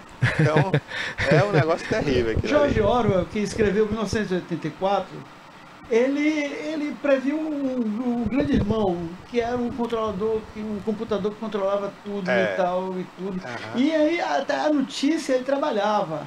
Por exemplo, está faltando energia, aí ele dizia... Vamos produzir mais energia, não sei o que e tal. Aí ia colocando as coisas, por exemplo, guerra é paz, paz é guerra. Ele criou uma nova língua, uma língua que as palavras eram dúbias. Tá entendendo? Guerra é paz, paz é guerra, não sei o que e tal. Sempre. Né? Nós vivemos já isso em 1984 ou estamos longe? Olha, esse controle total do indivíduo, do cidadão. Não estamos longe, não. Eu acho que já estamos vivendo sobre esse controle. Porém, esse controle não está centralizado, não está na mão de governo, né? E nem de nenhum governo ainda. Né? Se a gente reunir as 5 grandes empresas de tecnologia, talvez o somatório das 5 grandes consiga proporcionar esse grande controle, mas de forma separada ainda nenhuma delas conseguiu atingir esse objetivo, né? E nenhum governo também conseguiu esse objetivo ainda. Nossa sorte, né? Porque a gente vê hoje aí judiciário mandando e desmandando, querendo acabar com as redes sociais, porque não gosta de determinado segmento que fala mal de outro segmento, ou seja, a gente está vivendo um tempo conturbado, né? Porque no meu entender, eu penso da seguinte forma: o Pedro, professor e cientista, publicou algo que eu não gostei porque me atingiu, me ofendeu. Quais são os caminhos naturais? Eu processar Pedro, ir para a primeira instância, Pedro recorrer para a segunda instância, e assim que eu ganhar a causa eu vou receber a indenização de Pedro, ele vai preso ou alguma coisa. Mas não, hoje a autoridade quer banir Pedro da rede social. Eu acho que isso só poderia ser feito caso ele fosse condenado e o juiz entendesse que ele ia ficar repetindo aquilo, então é melhor tirar ele da rede. O que eu temo mais é que hoje a gente vai viver num mundo cada vez mais autoritário, tá entendendo? Vamos viver num mundo cada vez mais autoritário. Por exemplo, hoje, a democracia hoje está restrita ao quê? Os Estados Unidos ainda, a Europa, mas você vê, por exemplo, os países, a China, Europa, com 1,5 bilhão de habitantes, é um país totalitário, autoritário.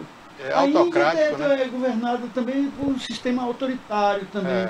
Aí você vai para o Irã, a Rússia, não sei o que e tal. E o pior é... Temos exemplos pequenos aqui, pontuais, como a Venezuela. O Brasil está caminhando para isso, né? O pior é que são os maiores países, né? Com exceção aí dos Estados Unidos, que é uma população também acima de 200 milhões. Mas você está vendo isso, em países que já tem 1 bilhão de pessoas, né? Como a China, a Índia, a Rússia, que é grande também, o Brasil. São as maiores nações em termos de população que está partindo para o autoritarismo e a autocracia, né? Onde uma pessoa quer ditar a vida de todo mundo. E ainda com a ameaça de um conflito, né? Por exemplo, tem um cara, um americano, que ele fez um livro sobre a guerra, e sobre Tucídides, a armadilha de Tucídides. Tucídides foi um general grego que escreveu um manual de guerra com 600 páginas sobre a guerra de Esparta e Atenas, há 2.500 anos mais ou menos. Só que ele analisando 16 casos de países, por exemplo, hoje o país hegemônico é os Estados Unidos. Aí a China hoje confronta com os Estados Unidos e já tem um PIB maior do que o americano agora em 2024. Então o que acontece? Quando uma nação emergente dessa aparece no mercado, o fim é sempre uma guerra. Então em 16 casos que o cara estudou, o cara é da área acadêmica, 12 acabaram em conflito, né? Inclusive, em 38, a Segunda Guerra Mundial, já foi produto disso. Tá entendendo? A perda da hegemonia pelos ingleses e tal. E graças a essa guerra que os Estados Unidos se tornou a potência que é hoje, né? Porque... E essas duas potências que o senhor citou, elas já estão em guerra digital. Existem aplicativos que são de posse do governo chinês que recentemente receberam algumas restrições, foram proibidos nos Estados Unidos. Porque essa guerra digital, eles estão alegando, eles estão com medo de que com essas redes sociais que coletam esse tanto de informações, que eles poderiam ter, digamos assim, influências políticas e sociais naquela outra sociedade, né? Um dos aplicativos, o TikTok, foi o que entrou nessa discussão. Ele é um aplicativo chinês, tá? De uma empresa chinesa, e recentemente, eu não lembro há quantos meses, ele foi o que tomou a primeira posição de rede social mais usada do mundo. Eu não sei se hoje ele ainda é o primeiro, eu não vi a recência. Está sendo ainda, porque ainda tanto que o Instagram reformulou para tentar chegar perto do TikTok, né? Hoje o Instagram passa aqueles reels igualzinho o TikTok. Isso, um fica imitando o outro, né? Mas aí o que acontece? O governo americano teve uma iniciativa de proibir os cidadãos americanos de usar o TikTok quando eles estivessem no território americano. Se a pessoa saísse, aí beleza, né? Mas lá é uma restrição, digamos assim, parecida com o que a gente recebeu aqui no Brasil do X, né? Mas aí, isso foi uma restrição que foi imposta pelo governo, não foi um ministro, juiz de Suprema Corte, e foi numa alegação de que era para defender a supremacia do governo, a soberania do governo americano, né? Então essa guerra digital, ela já começou, né? Você quer ver quando vai piorar? É no dia que a China tentar tomar Taiwan, né? Aliás, é a China que está querendo, a China que está querendo tomar a ilha, né, de Taiwan. Aí os Estados Unidos vai para a guerra diretamente com a China. E aí vai envolver tudo. Aí vai entrar a Coreia do Norte, vai entrar a Rússia, porque eles são muito aliados e afinados, né? E a China tem uma política expansionista na Ásia tão grande que alguns países, como a Índia, a Austrália, a Nova Zelândia e tal, estão se unindo com o Japão para fazer uma frente, mesmo assim, tímida diante do potencial econômico da China, né? E hoje é um país que 40% das riquezas do mundo passa pela China, pela produção mundial hoje, né? E chega um momento que não tem como retornar isso aí. Tudo é chinês hoje, né? E a China ainda tem o seguinte, se você critica ele e tal, ele cancela as vendas para o país que ele faz, ou as importações, e o cara perde mercado. A China hoje ele é o grande produtor de insumos do mundo. Eu não digo de produtos agropecuários. Não, nem alimentícios, pelo contrário. Mas de tecnologia, de insumos, de ferramentas, ele é o grande produtor. Inclusive, as grandes empresas de tecnologia americanas, elas possuem as suas fábricas na China. E eles estão num movimento de transferir essa atividade de produção industrial que hoje está na China por questão de custo, de mão de obra barata e tudo, de retornar para o território americano, já temendo esse possível conflito.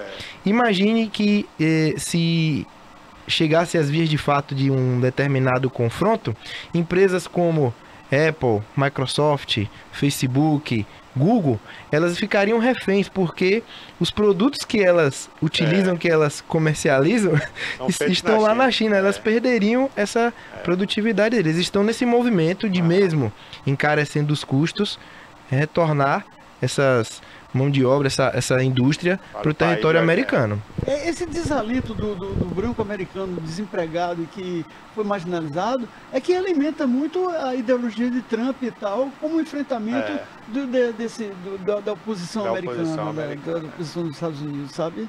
Agora, aproveitando que você está aqui, Kleber, é um assunto à parte desse aí, né?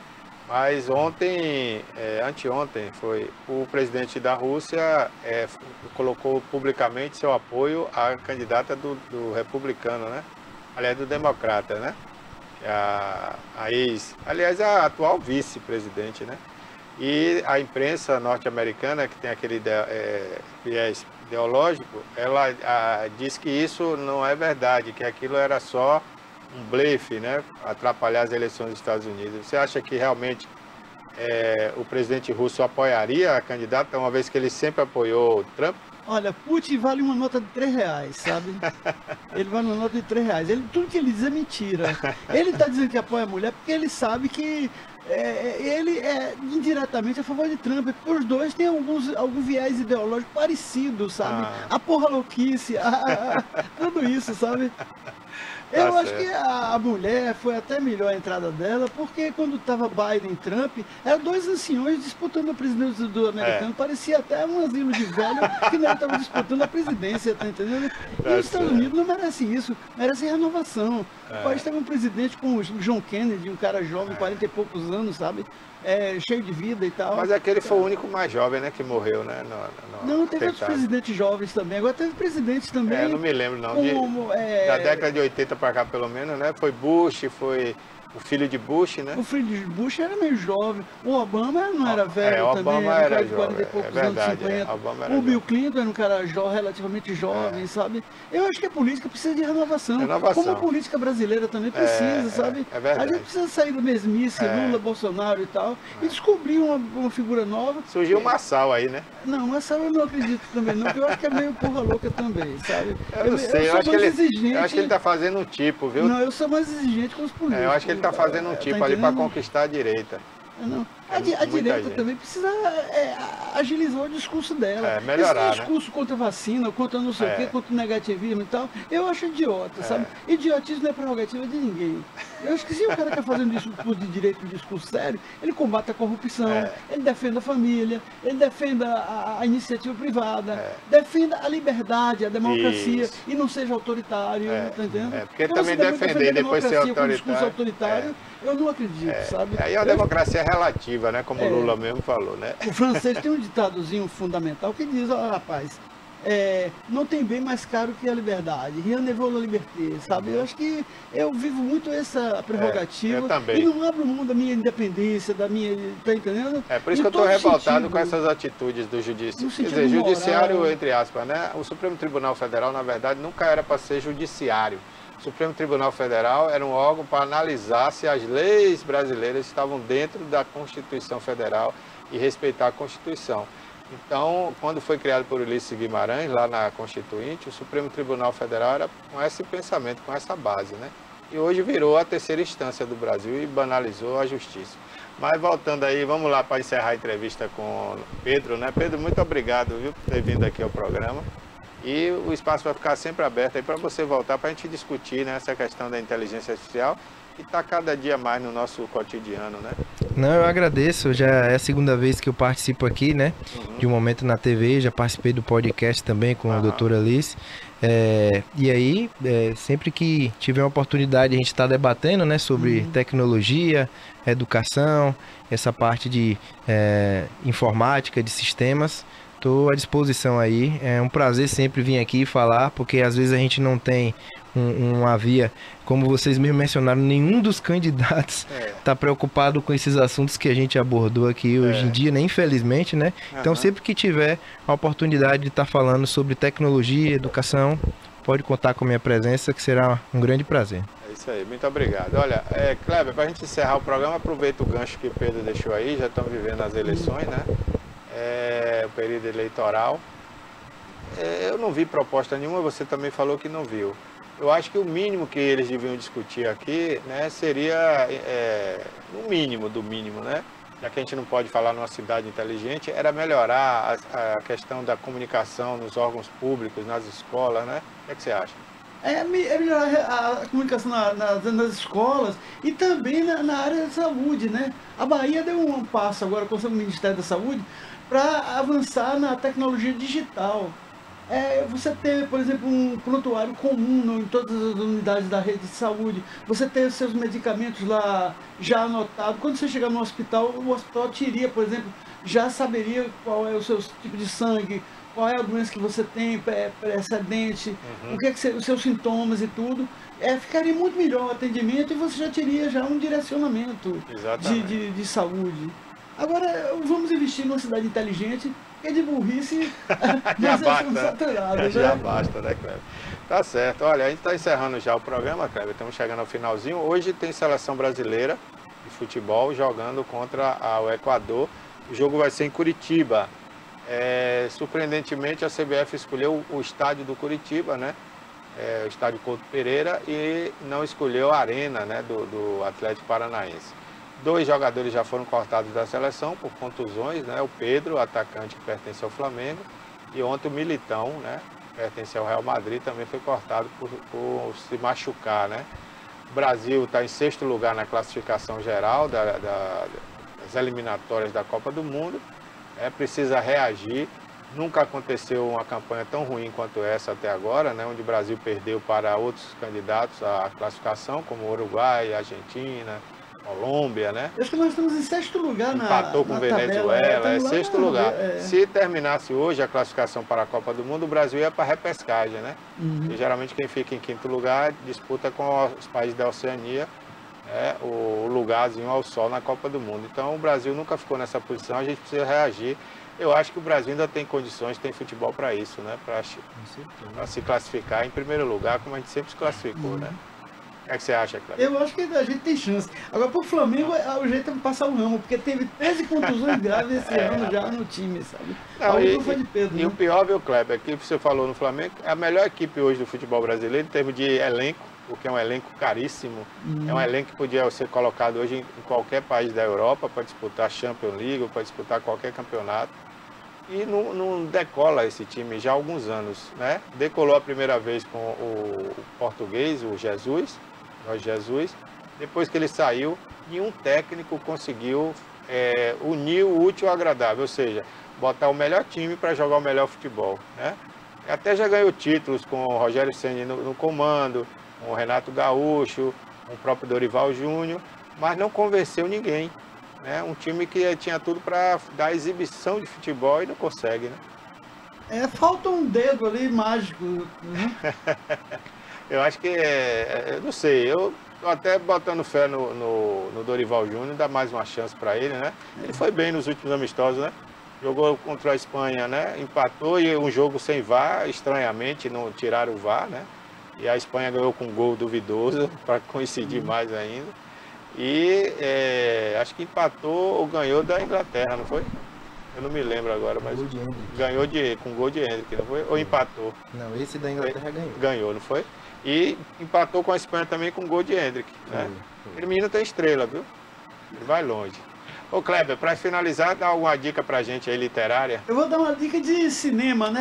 Bacana. O filme Han, de Akira Kurosawa, um cineasta japonês, que fez um filme, a história de um príncipe japonês, um samurai, que ficou velho e pega 3 filhos e vai dividir o império dele.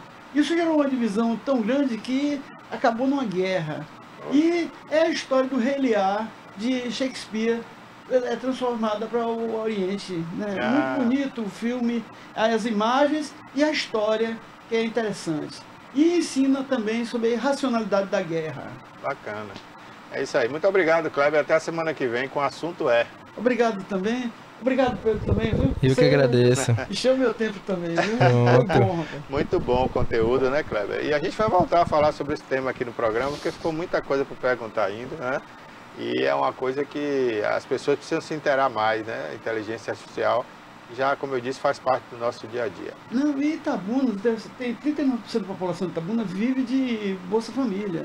É uma cidade pobre, nós estamos a 3.168 e PIB no Brasil, um PIB de R$20 mil.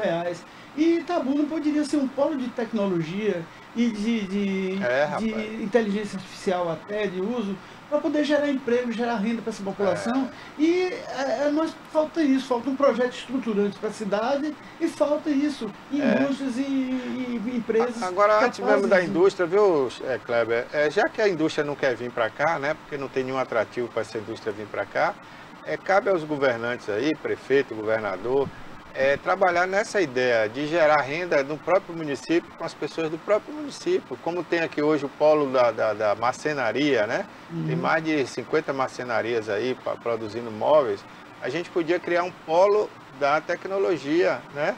Pegar, fazer uma incubadora grande, botar esses alunos lá para desenvolver projetos. Olha, eu estava vendo essa semana um garoto de 15 anos desenvolver uma fórmula num sabonete para combater e acabar o câncer de pele. E ele conseguiu. Vai ser prêmio Nobel aquele garoto. 15 anos. Então imagina se o poder público soubesse explorar essa tecnologia aqui, esse polo de tecnologia. Porque a gente tem aqui a faculdade que ele dá aula, você tem a UESC, que tem também o curso de Ciência da Computação, né? Então fazer esse polo que você sempre vem falando. E nós temos que pensar também daqui a 2 anos em eleger representantes da região para a Assembleia Legislativa e para a Câmara Federal também, porque nós não temos representante político. Acho que a gente tem que criar esse movimento logo aqui, viu, Cleber? Porque as eleições, passando essa eleição municipal, a outra começa, né? Já começou a outra campanha, tá? Para presidente eu acho que já tem... Para presidente, para governador, com certeza. É isso aí, muito obrigado, um bom final de semana para vocês. Obrigado também. E a gente volta na segunda-feira, se Deus quiser, tá bom? Muito obrigado a todos pela audiência.